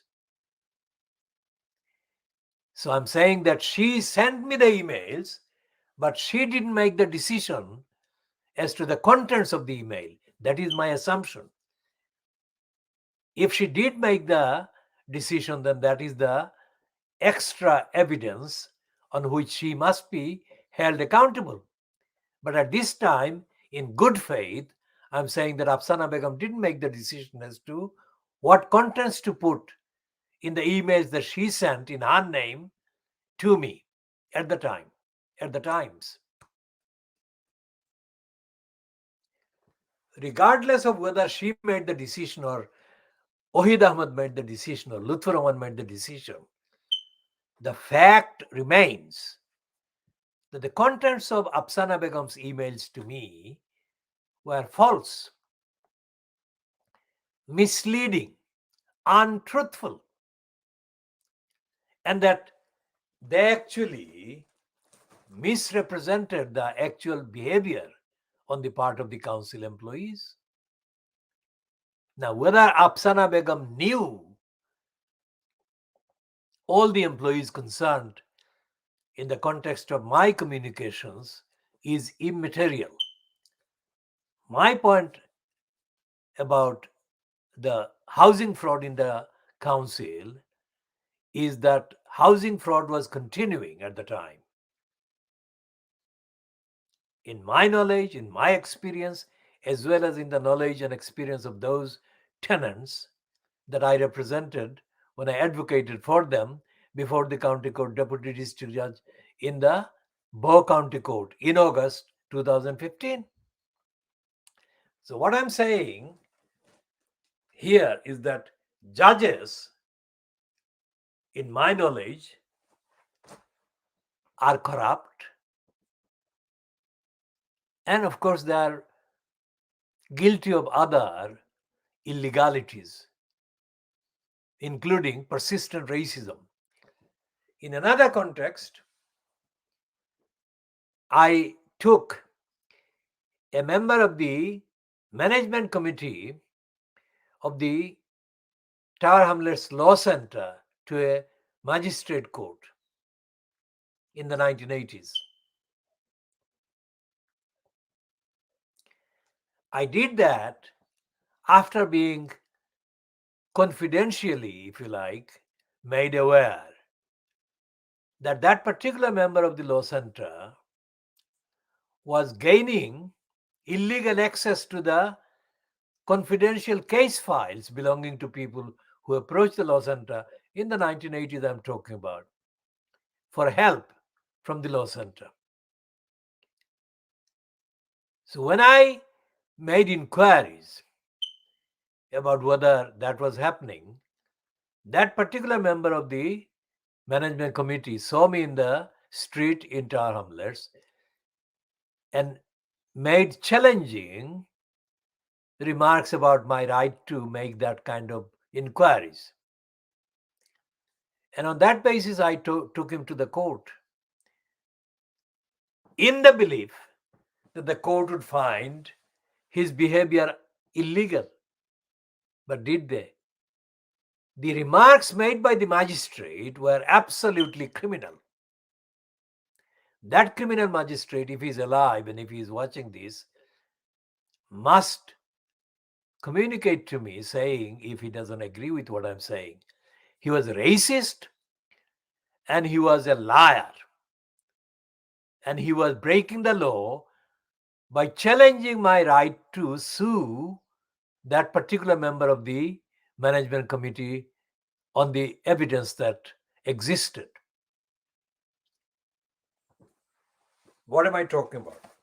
I'm talking about an individual's data, personal data, and in the 1980s there were no legislation about Data Protection Act that now exists in many forms. Various legislation exist to protect people's data. At that time, there wasn't any express Data Protection Act that I can recall. But there was human rights convention articles about people's privacy, etc., etc. And that is what I was actually reinforcing. But the racist, liar, criminal, moron magistrate wasn't having any of that. His main objection to my application against that particular member of the management committee was that I had the audacity to file an application at all. Now that's, for me, that was a campaign, which campaign I had been fighting for decades since before that particular encounter. And what happened after that unsuccessful prosecution of that particular member of the management committee of the law center was that the Tower Hamlets Law Center collapsed. It doesn't exist anymore. There may be a law center in name, but the law center that was in operation in the 1980s, when I prosecuted this particular member of the management committee, that doesn't exist anymore. We shall come to updating on the law center and the law center's movement in due course, maybe later. Now this is the BBC, this is the KhoodeelaR television channel, part A of the date of Saturday, the 1st of January 2022. 21. This is probably 1 hour and 50 minutes since we came to broadcast online. That was 1 minute before midnight. So this is 1 hour and 50 minutes. What happened with the Law Center is that it collapsed, disintegrated, and not only had my allegations vindicated, but tens of times, 10 times more allegations were made against members of the Law Society, Law Center in Tower Hamlets. And it collapsed, disintegrated, it vanished. It vanished, but it surfaced again, and we shall come to the racist South African woman who obstructed the use of the Law Center against Tower Hamlets Council, and the role of the Clerkenwell and Shoreditch County Court judge called Judith Goodman, a criminal called Judith Goodman, and a criminal called Henrietta Manners. Henrietta Manners was a district court judge, and Judith Goodman, a solicitor, was a deputy district judge. We shall come to the role of the licensed law trader called Ellen Lane, I think, hired by the crooks at the Tower Hamlets Community Housing. We shall come to all of that in a particular separate edition. But the essential point I'm making here is that before I say that the English judiciary is corrupt, that it is racist, I do not say that lightly. I say that on solid evidence. And I say that on evidence that is documentary evidence, and it exists right across the spectrum. The tribunals are corrupt, the judges are corrupt, and most of the administration staff in the High Court are absolute crooks, liars, racists, and morons. So, reporting the behavior of the judiciary, Fleet Street is as bad, as corrupt, as ignorant, and as prejudiced and as racist as the judiciary, as the House of Commons, as the government departments, and as the local councils are now. The word diversity is used too readily and too lightly, because by diversity, the users suggest that there is evidence of people from various backgrounds, ethnic backgrounds, and other backgrounds being present in the personnel on the list of the people employed by a particular organization or agency. It is absolutely factually true that many people from various backgrounds are being increasingly recruited. But that is actually undermined by the fact that the recruitment is motivated by the agenda to display people of African or Asian backgrounds on the workforce, with the knowledge, with the determination that that may be only for display purposes, not for including the intellectual, the moral, the ethical dimensions that are suggested by diversity, personnel, by diversity, composition of the workforce. The decisions are made regardless of the diversity. The decisions are made as racistly as before the diversity display was installed. So, for example, if you look at the Rupert Murdoch operation, Times Radio, They have got a woman called Sarah Khan.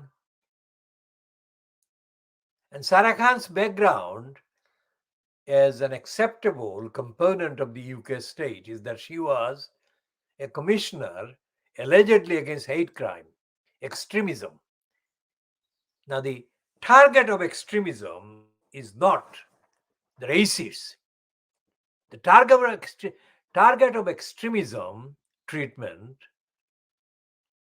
are the people who are the targets, the victims of racism in this country.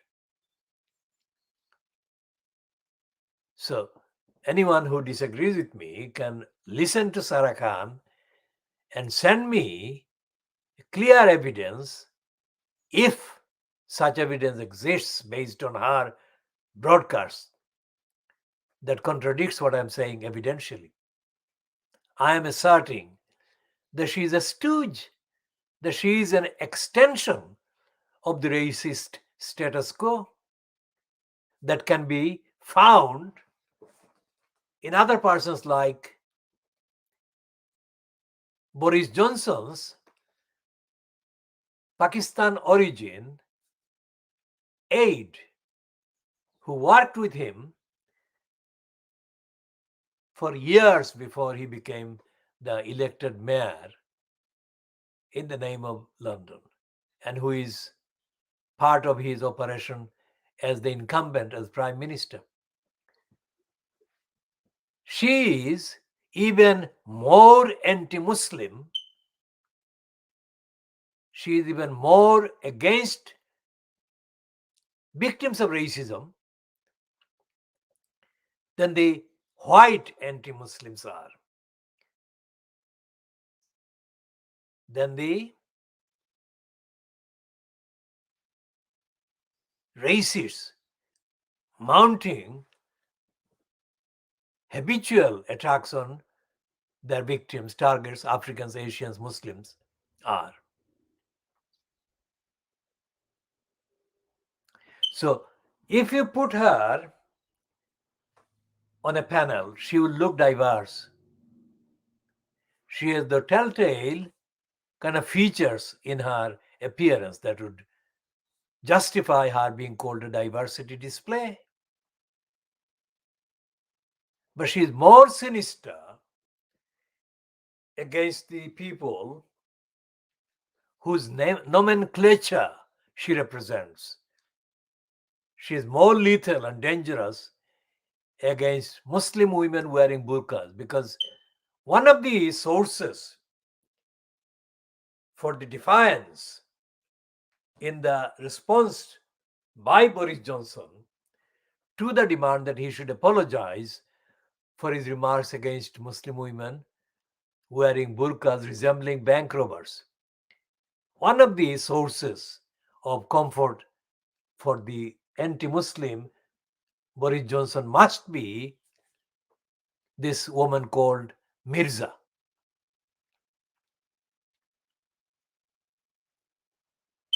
So she is a diversity display. When the name Mirza appears on the list, what does it mean? It means a diversity, because Mirza nomenclature is from the subcontinent. In fact, it is one part of the traitor Mir Zafar Ali Khan. Mir Zafar, 1757. The Battle of Palashi that Clive bribed his way to win. So when they say diversity display, they don't mean diversity content. Most certainly they don't mean against racism, against the status quo. They mean reinforcing the racism by having a display that misleads the observer into thinking that behind the display, the organization that exists, operates, is diverse in its decision making, in its thinking. The opposite is the case.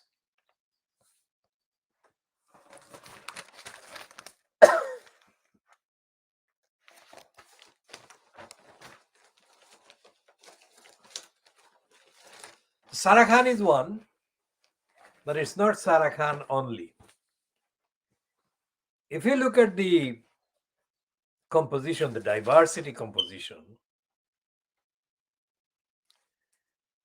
of, let's say, the main corporations, the main agencies of the UK state, and if you look at their diversity displays online, what do you see?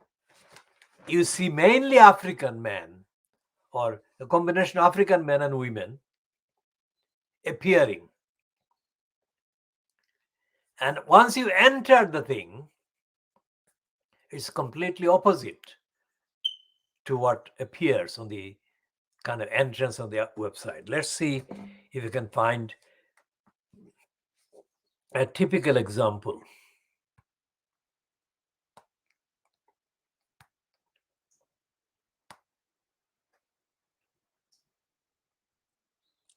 Well, we can take a look at the Guardian, let's say, which is the most corrupt and dishonest of the hypocrites, racist hypocrites.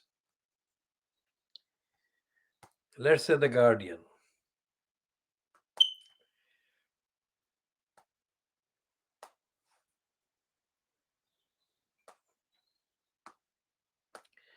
So the Guardian online at this moment has got the diversity displays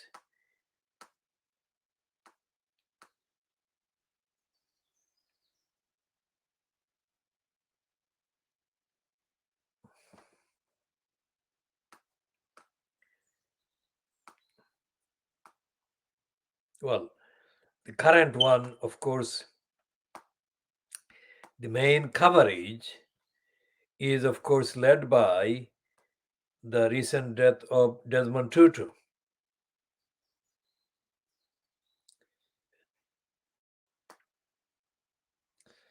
But there is a piece by this woman which says, New Year's resolutions. I'm going to give away 10% of my income.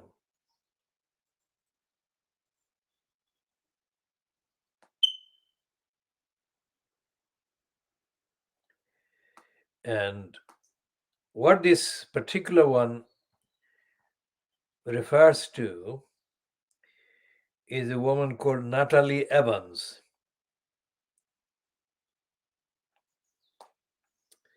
And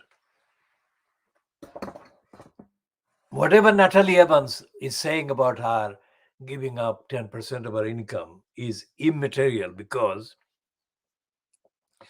it is her display there, because whatever she says about her income is not referring to racism. Racism in finance, racism in banking, racism in day-to-day transactions, racism in credit reliability. And if you look at the behavior of the so-called credit union, you will find discrimination, racism, and corruption dominating the behavior of the credit union and all the banks. Now, here is going back to the legal kind of process. This man, who is featured on pages 34 and 35 of Saturday's Times as the leader, as the representative of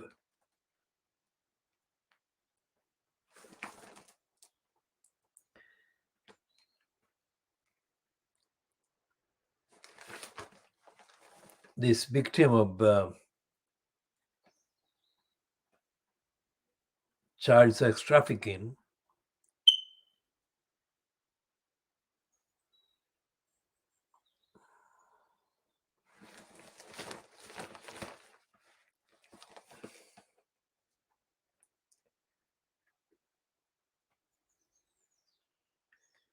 Virginia Roberts,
So this man called David Boyce is saying Maxwell should have cut a deal, but she was brought down by arrogance. That is what he's saying. And I shall try to see if I can find the article by Sarah Dittam on page 25. And that is the article that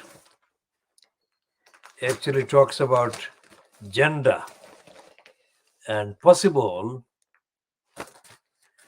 bias against Maxwell.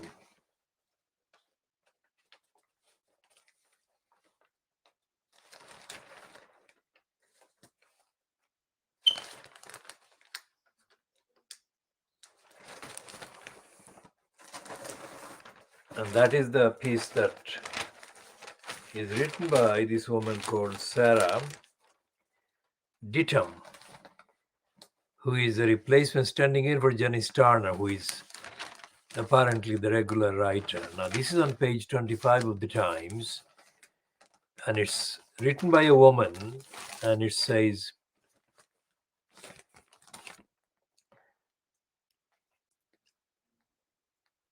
this is at least an acknowledgement. This is an acknowledgement that is different, distinctly different from the line of defiance that is taken by the daily buying Boris Johnson group. It says that Maxwell's traumatic upbringing is no defense, and the description underneath that heading is the newspaper tycoon's daughter could have reinvented herself as anything but chose to be the helpmate for an abuser.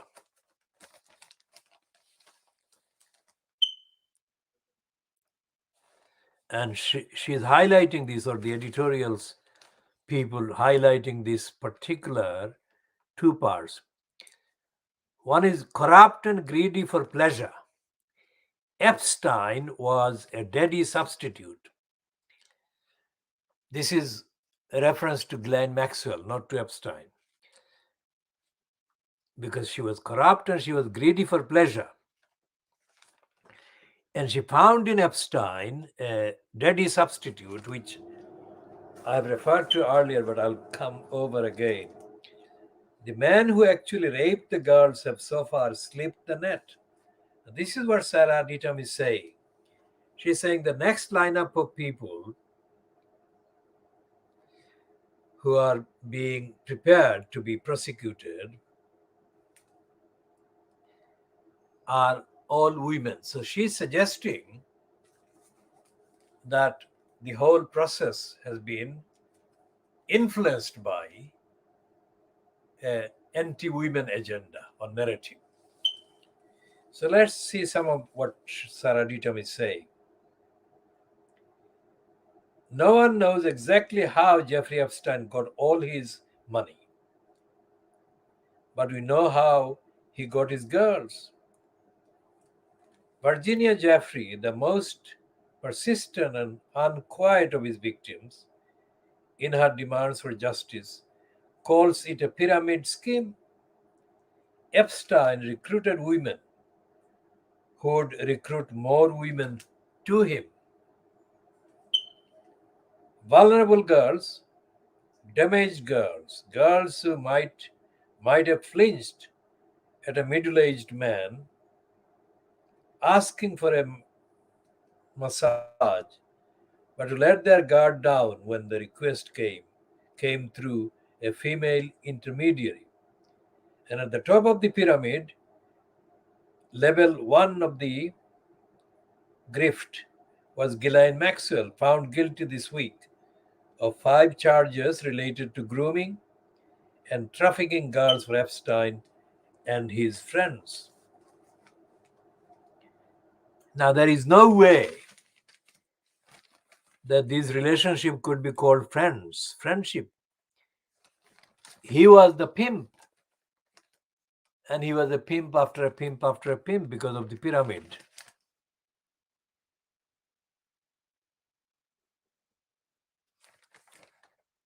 And this Sarah Dittam article is too lax because it says friends and then it says Maxwell might not have been the one committing the ultimate abuses. How does she know? More than one victim has said that Ghislaine Maxwell sexually abused them as well.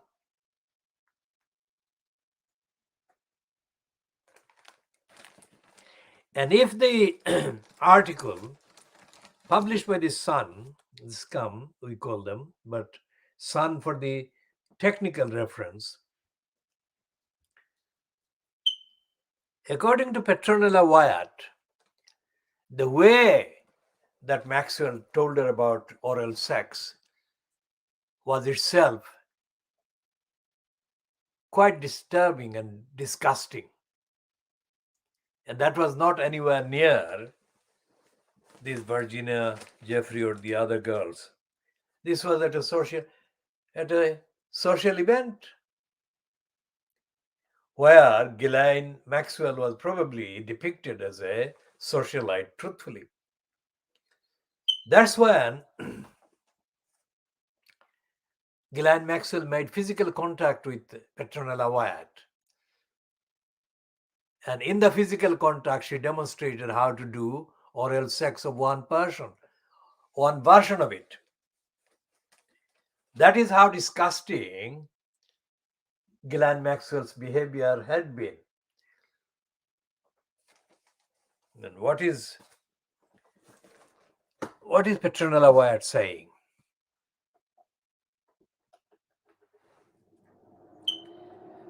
Petronella Wyatt is saying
come to the article in the Sun by Petronella Wyatt, and what she is saying, I have already summarized. So that doesn't show an innocent socialite. But this piece about her, this piece by Sarah Ditum is an apologetic piece or apologia, part apologia for Ghislaine Maxwell because of her gender.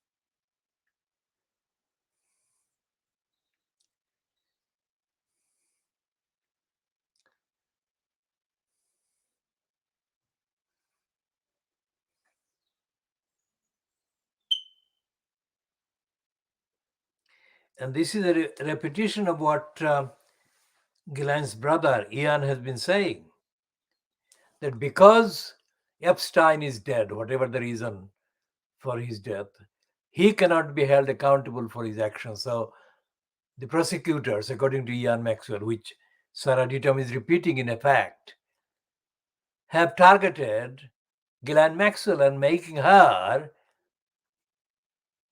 take the actual consequences for his crimes, and that's therefore saying that she is innocent. That's a lie. She's not innocent.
So this Sarah Ditum is saying Maxwell's conviction is the latest in a string of successes for the United States justice system as it deals with the notoriously tricky matter of holding sexual exploiters to account.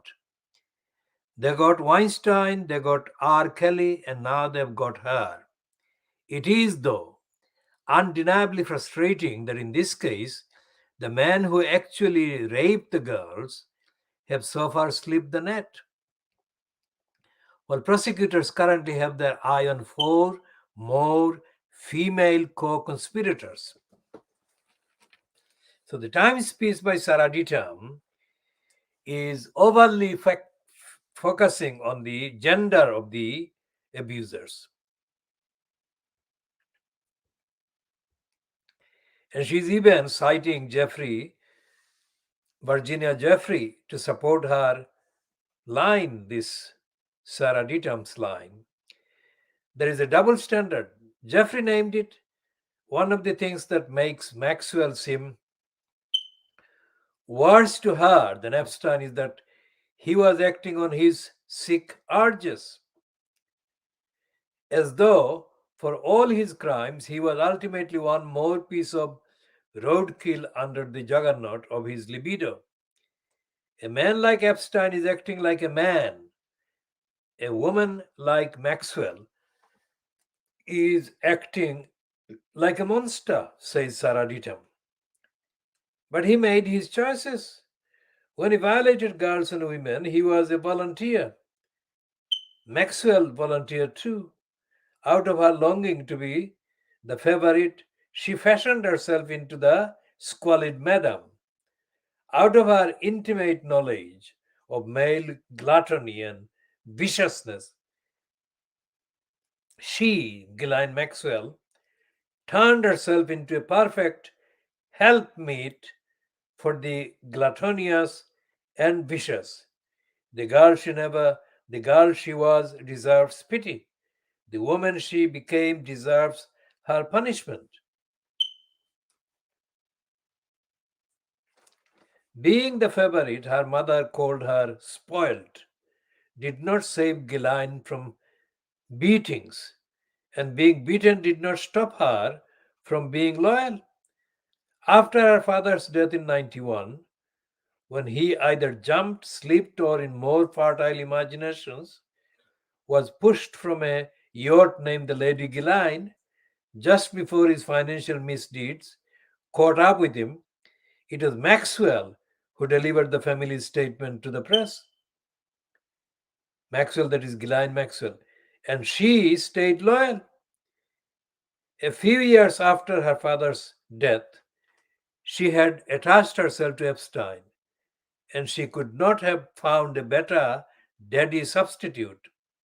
Like Robert Maxwell, Epstein was corrupt, power hungry, and greedy for pleasure. Both reinvented themselves to fit in among the upper classes. Both were slippery in the extreme.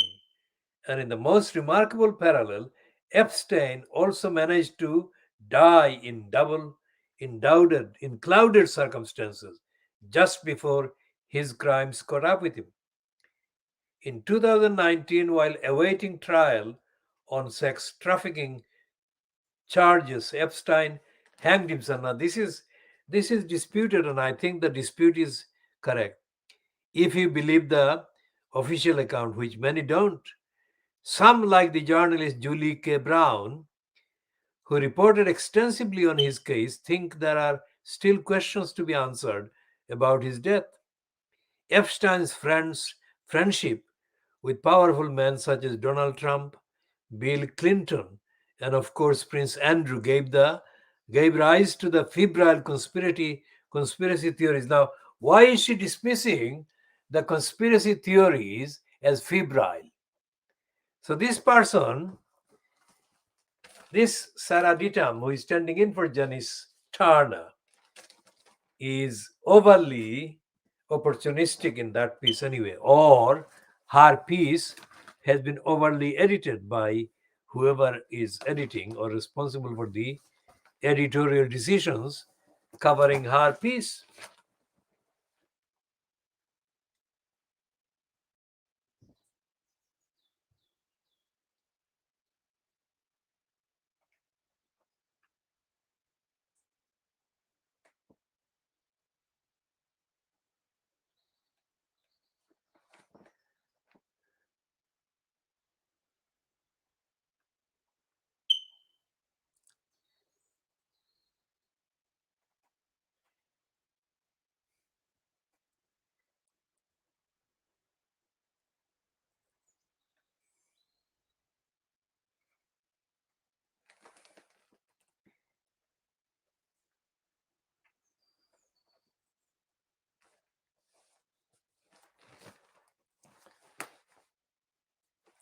Well, there is a piece in the kind of gossip column, Ephraim Hardcastle, in the Daily Mail of Saturday, Friday the 31st of December 2021, where it refers to, this is the piece in full on page 21 of the Daily Mail on Friday, the 31st of December. It says, Ghislaine Maxwell's conviction as a procurer for pedophile Jeffrey Epstein turns up the heat on Prince Andrew. Isn't it odd that daughters princesses Beatrice and Eugenie have not found an opportunity to express support for their father, although ex-wife Sarah has spoken up? Have they been advised not to get involved? Eugenie is co-founder of the charity, the Anti-Slavery Collective, and has said, we often associate slavery with chains and shackles, but modern slavery is a hidden crime that is often hard to detect. Not in Epstein's case, evidently, says the Ephraim Hardcastle column. I would say that both daughters are absolutely wise not to say a word, which so far they have not done in public anyway, about Epstein or the allegations against their father. Now,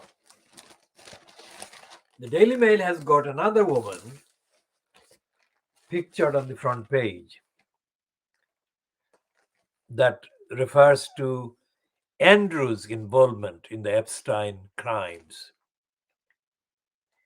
This woman is named as Johanna Soberg.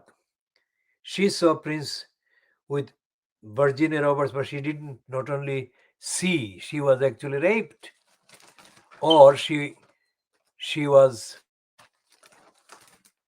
misled into having sex with them. And this is the one that is on pages 6 and 7.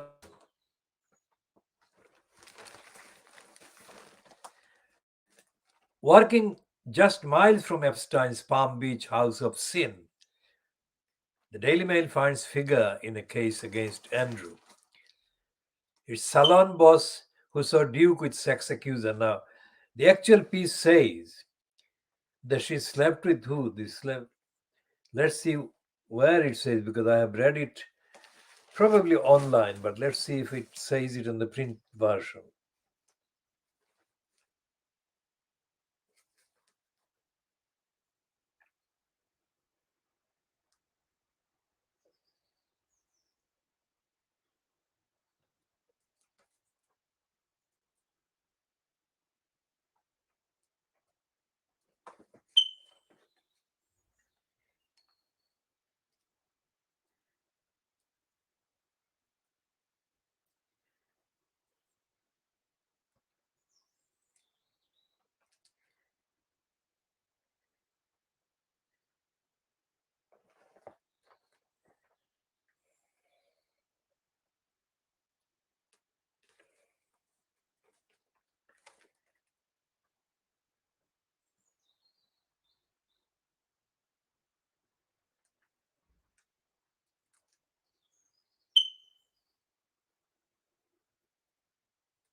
I'm not going to read the actual piece that refers to her. Miss Sobag claims she was kind of punished when Epstein failed to orgasm. I mean, this is too gory, stupid kind of details, but that is. So this is the woman that corroborates Virginia Roberts, and Virginia Roberts corroborates her because they were together with Andrew and Ghislaine Maxwell.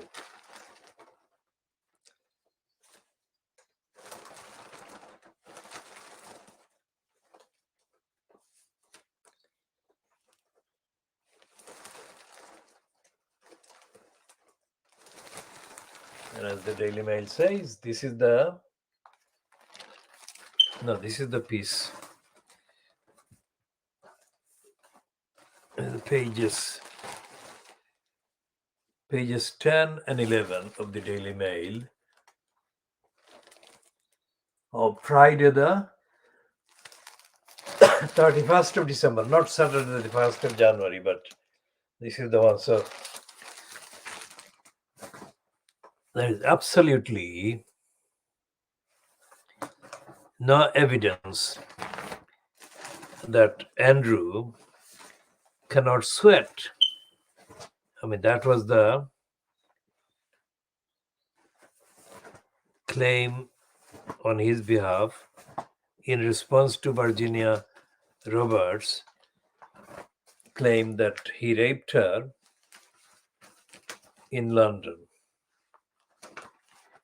And she says,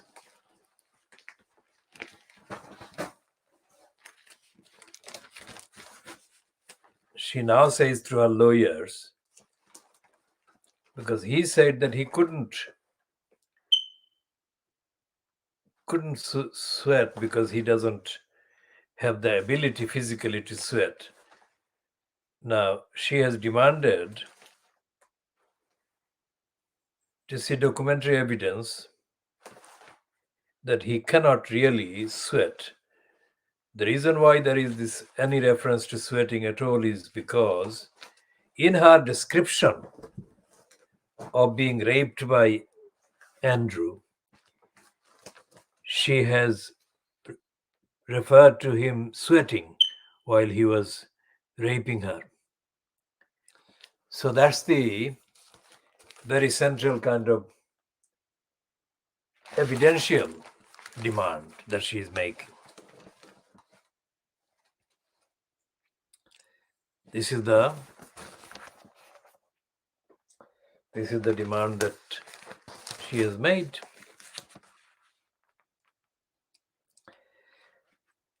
And this is really focusing very, very clearly on his alibi. The other, of course, is the kind of statement or suggestion that he couldn't have raped her or have any sex with her because he was visiting a shop with his daughter or daughters. And it has been reported today, I think I have seen the report today, that there is no evidence that he did make that trip to the shop. Now, let's see what the Murdoch's son is saying in the inside pages about Ghislaine Maxwell and about Andrew. Because as you said, the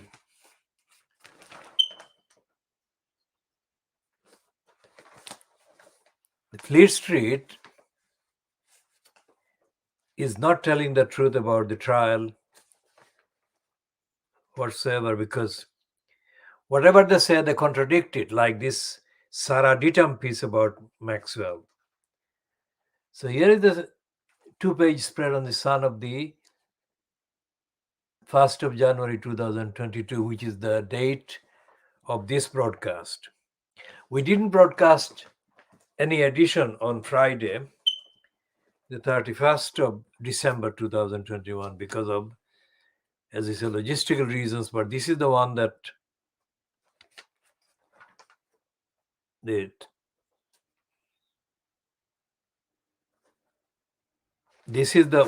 contains Petronella Wyatt's article about Ghislaine Maxwell. Now that's the piece that I referred to before locating this piece in print. She said, I first met Ghislaine Maxwell in a fancy Italian restaurant. That is the exact kind of sentence or statement that I was looking for. So I read again. I first met Ghislaine Maxwell in a fancy Italian restaurant in London in the 1980s when I was 16. And in the piece, she says that Ghislaine Maxwell is 7 years older than her. She was 7 years older than me and typically was sitting at the best table, her contralto voice holding court to a group of 10 or 12, most of them men. Now, this is very similar to the recollection published in November 2021, before the actual trial verdict or trial, by Rachel Johnson, the Boris Johnson's sister, who talked about seeing Ghislaine Maxwell in the junior common room of the Balliol College, Oxford University.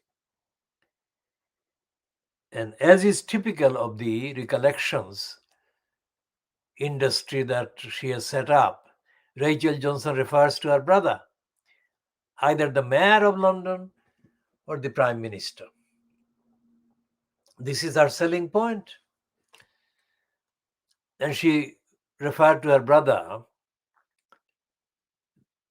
and Ghislaine Maxwell being physically in contact. However loose that contact was, I'm not going to do a detail on that one, but let's go back to Petronella Wyatt. Funnily enough, Petronella Wyatt was Boris Johnson's adulterous mistress for 5 years or so, while Johnson was married to Marina Huila, the licensed law trader barrister, with whom he has most numbers of children. So I was in an alcove in the social outer Hebrides when one of the men at her table beckoned me over. We were introduced. Oh, I have heard of you, she said. I was both flattered and intimidated. Her smile was charming, but her gaze disconcertingly direct, as it flicked up and down my body. That is Petronella Wyatt, daughter of the late Woodrow Wyatt, and longtime mistress of Boris Johnson, who exploited her and who must have been the force that forced her to have a miscarriage and an abortion. Miscarriage is less detectable as to the command, etc., etc. But abortion is. So Johnson denied that he had any sexual relationships with Petronella Wyatt,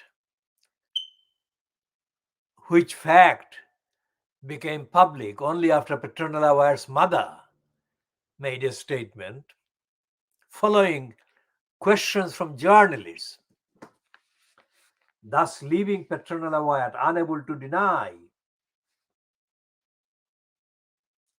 publicly her being in a relationship with Boris Johnson.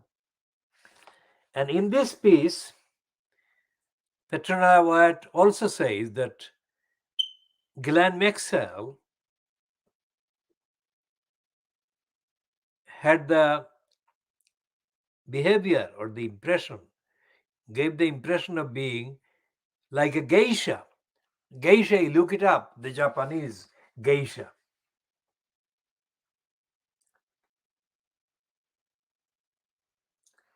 And here is what the lesson is described as. I asked her how she was, but she didn't answer. What she did do was encircle my wrist and run her fingers over it in peculiar crab like movements. What are you doing? I asked. I asked her nervously. Showing you how to give oral sex. Why? I asked stupidly. She raised her eagle winged eyebrows in astonishment. Don't you want to please man? She responded, as if this was a professional career. I pulled away, but some of the younger girls came forward to take advantage of Gilain's masterclass. It was an odd thing to be doing at a smart drinks party, especially as our hosts were in their 70s and well known philanthropists. But Ghislaine never broke restraints on her behavior. That is Petronella Wyatt. I ran into her quite often before that time. She spoke frequently of her father and very reverentially, as though he combined the qualities of Socrates, Alcide, Cary Grant, and all 12 apostles. I ran into her. This was at a time when his star was starting to wane. I wondered then whether her almost pathological desire to please man stemmed from her hero worship of him. I think it was her father's death that changed her and perhaps sent her on her headlong rush towards a man like Jeffrey Epstein. By then everyone knew by then everyone knew her father had stolen hundreds of millions from the Mirror Group pension fund. Most of us assumed his death was an accident or suicide. A friend who knew Ghislaine told me she's mad with grief. She thinks it was murder. I don't believe Ghislaine could accept that the person she worshipped was a conman, was a common thief. After his demise, people told me about how badly he had treated all his children, including Ghislaine. Apparently, he had monstrous temper and abused her verbally and physically. He also taught her to despise members of her own sex.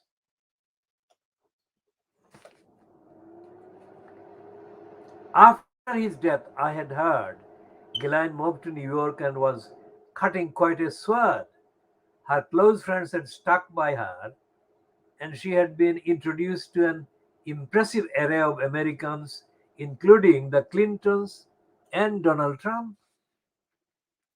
Then she'd become enamored of Epstein, who, it was said, reminded her of Maxwell. People said he made her feel safe. He also funded her lavish lifestyle. I heard also that she hadn't lost her geisha like compulsion to flatter men. Epstein had, even in those days, an unpleasant reputation. I met him just once in the bar of a New York hotel. I said hello and moved away, not wishing to interrupt. He looked annoyed. It was said he had a basic contempt for women. One must remember the era in which we all lived. The late 1980s and early 1990s were characterized by excess, enormous steaming parties, and a latent sexism. No one likes to look at old trouts like me, one London hostess told me, after I counted at least 12 teenage girls at her dinner dance. It's very important to have young girls as eye candy. Given Ghislaine's upbringing and the values with which she was inculcated, her victims would have seemed to her less than human. There were occasions when her overweening arrogance led her to attempt to pimp friends and acquaintances. I married a friend of mine, a married friend of mine, sorry. A married friend of mine was astonished to get a call from her asking her to visit the hotel suite of a prominent political figure. Another was invited, another friend that is, it must be women friends of paternal aware. Another was invited to a sex party complete with complimentary vibrators, which formed part of goodie bags. Ghislaine could be very tin-eared, to put it kindly. The horrified invitees told me she never thought she was doing anything inappropriate or wrong. She is the only person I have known who never apologizes. Now that's Petronella Wyatt in full, that piece. And these are the 2 pages containing the spread on the sun.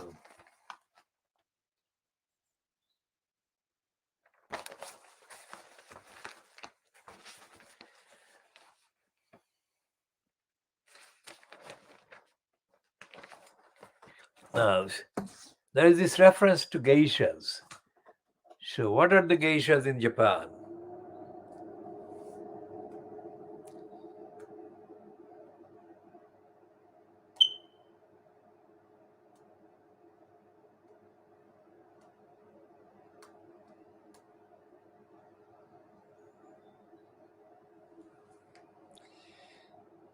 Geisha, according to the entry on the Wikipedia, also known as geiko in Kyoto and Kanazawa, or geigi, are a class of female Japanese performing artists and entertainers in traditional Japanese performing art styles such as dance, music, and singing, as well as being proficient conversationalists and hosts. Their distinct appearance is characterized by long, trailing kimono, traditional hairstyles, and oshiroi makeup. Geisha entertain at parties known as ozashiki, often for the entertainment of wealthy clientele, as well as performing on stage and at festivities. Now that is geisha. And then the next paragraph says modern geishas are not prostitutes. The misconception originated due to the conflation of Japanese courtesans, modern day courtesan reenactors, the extant teiyu, and sex workers, and historically also wore kimono, who historically also wore kimono. The first female geisha appeared in 1751, with geisha before that time being male performers who entertained guests within the pleasure quarters. Only later did the profession become mainly characterized by female workers. So that's geisha. The reference to geisha and prostitution is included as a section in the entry.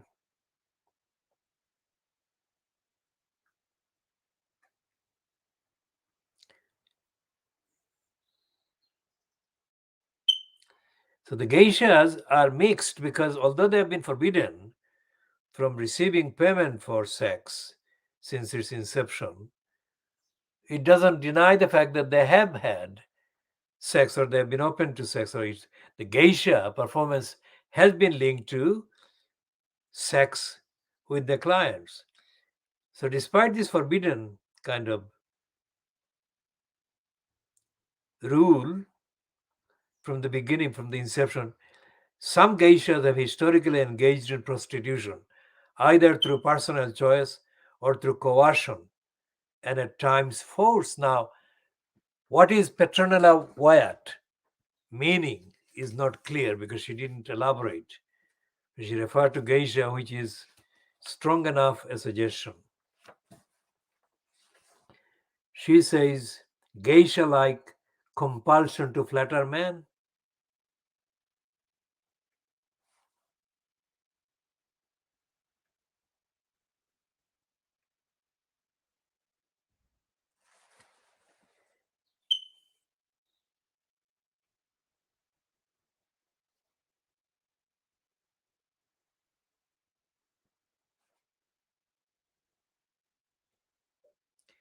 And the lawyer that is likely to represent Virginia Roberts, Mr. Boyce, said based on his discovery responses, Prince Andrew has apparently already determined that he has no documents that would be responsive to the majority of the requests. If Prince Andrew truly has no documents concerning his communications with Maxwell or Epstein, his travel to Florida, New York, or various locations in London, his alleged medical inability to sweat, or anything that would support the alibis he gave during his BBC interview, then continuing with discovery will not be burdensome to him at all. Andrew's lawyer stated that some of the documents requested were already publicly available. Meanwhile, Prince Andrew has dealt a blow yesterday when his motion to put Miss Roberts on the stand was denied by Judge Kaplan, who cited his already extensive request to find out information. His lawyer said they needed to determine if Miss Roberts lived in Australia, where she now is, or the US. If not the US, the court might not have jurisdiction over her case, the princess lawyers argued. Well, the court does have. It's not a question of jurisdiction of the court. Now, we shall be talking more in the next edition because of time. But we are just referring to this as an indication of the contents of the index. This is the page 1 of the Times of Saturday, 1st of January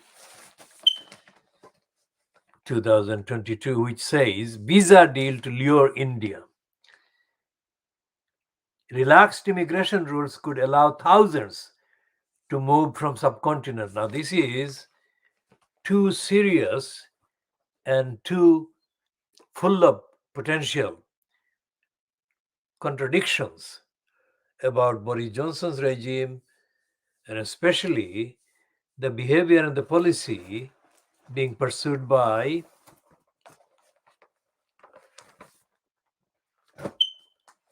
Priti Patel, the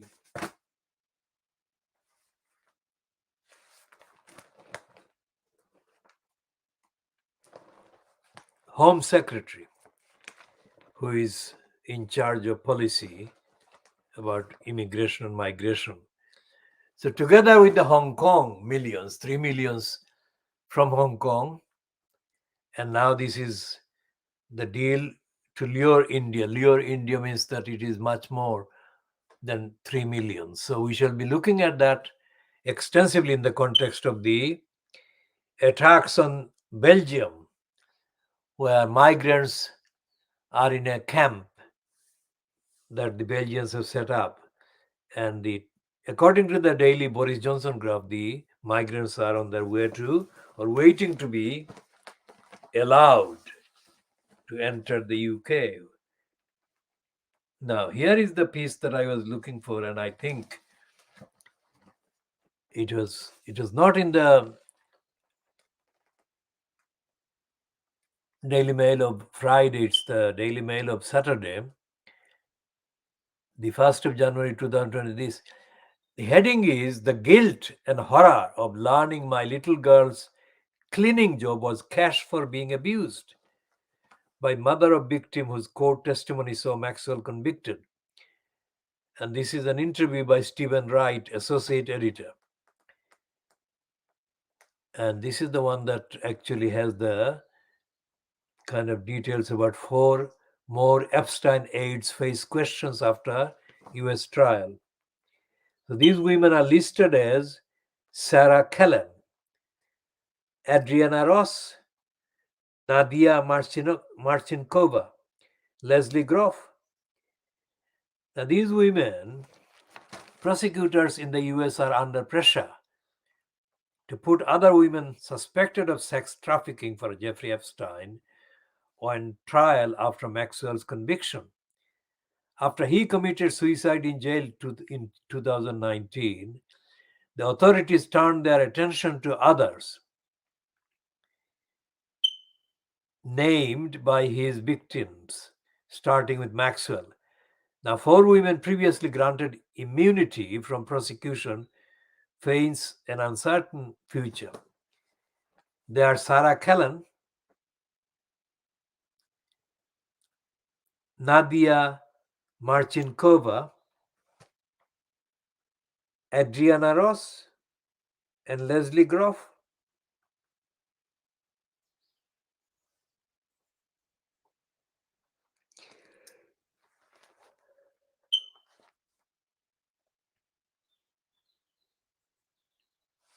So Nadia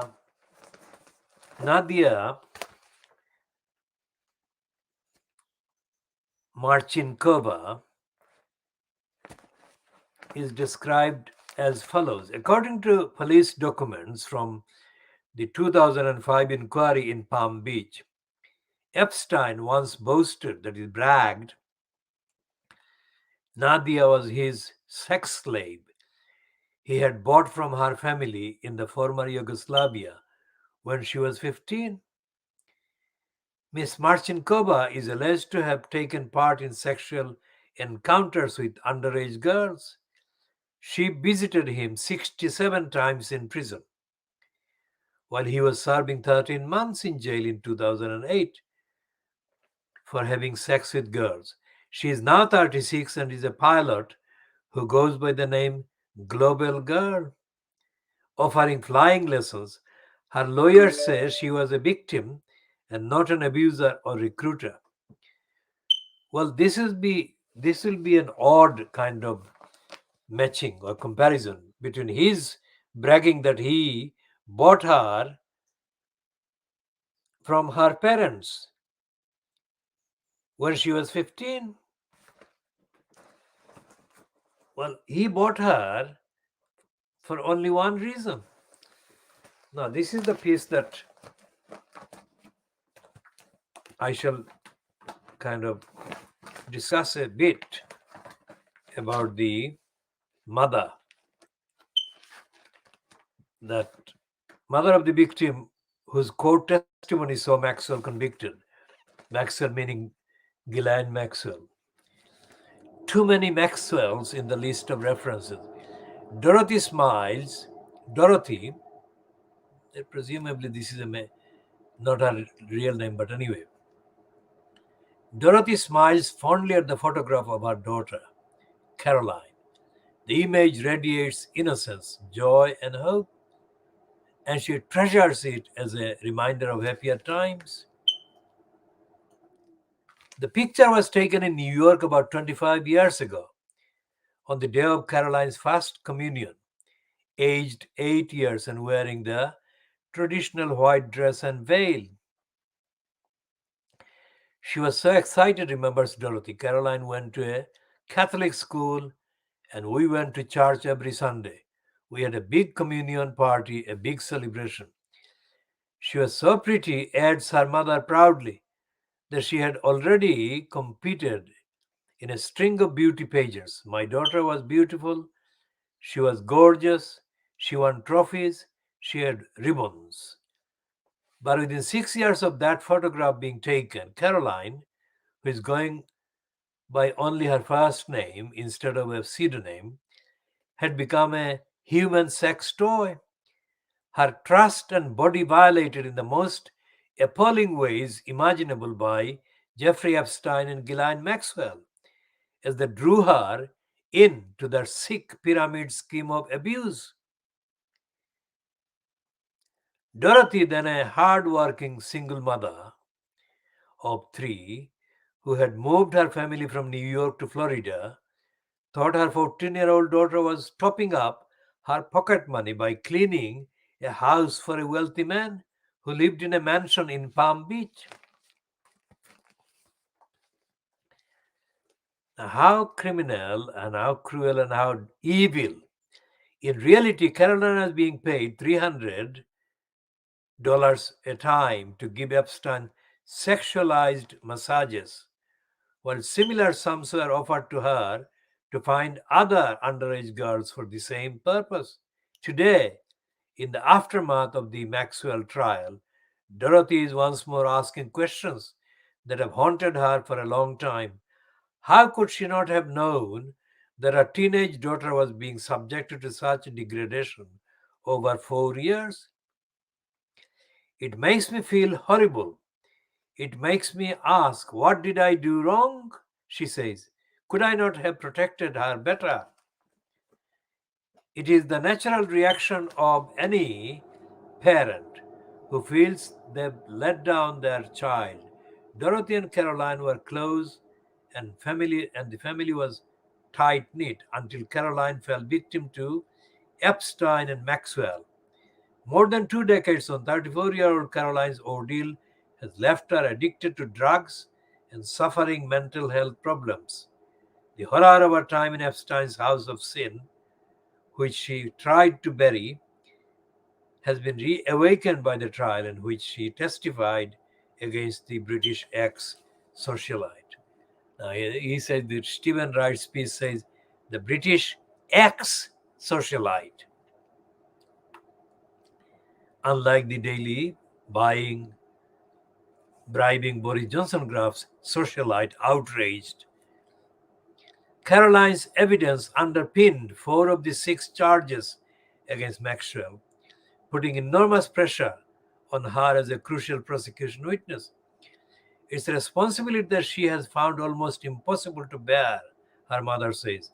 Her daughter feels ashamed of what she did as a teenager. Dorothy says, and for these past 6 months, has been too traumatized to look after her own children aged 17, 8, 7, and 4. That burden now rests with her 60-year-old mother, who in June moved into Caroline's home in Florida. Caroline has moved out indefinitely. It is at Caroline's large detached home on a leafy estate and as two granddaughters played in a pool in the garden that I speak to Dorothy for several hours about the impact of the Epstein Maxwell case. She describes the pain and tears and disruption that a child's experience of sexual exploitation can cause many years later as a spiral of destruction. It is devastating story of how pretty happy-go-lucky girl from a working-class family ended up the plaything of a wealthy, sex-obsessed couple, and how, amid claims of a cover-up, the U.S. justice system failed her and other victims. So this is contextually less prejudiced and less biased piece.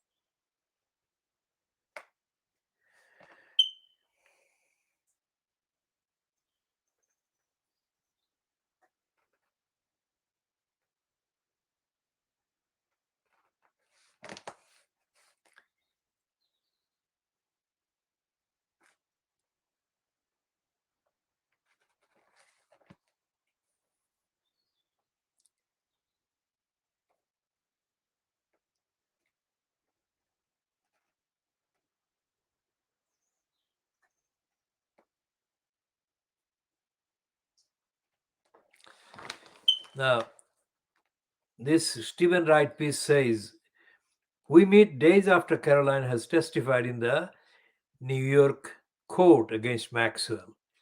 She told jurors that when she was 14, Ghislaine Maxwell had groped her breasts and told her she had a great body for Mr. Epstein and his friends.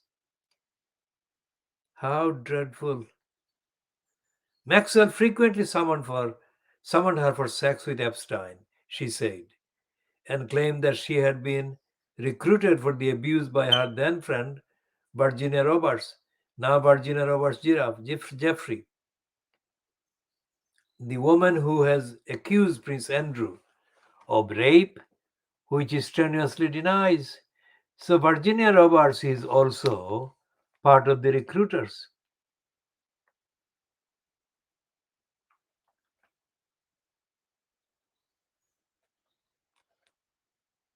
This is absolutely evil. And the evil being defended by the Daily buying Boris Johnson graph.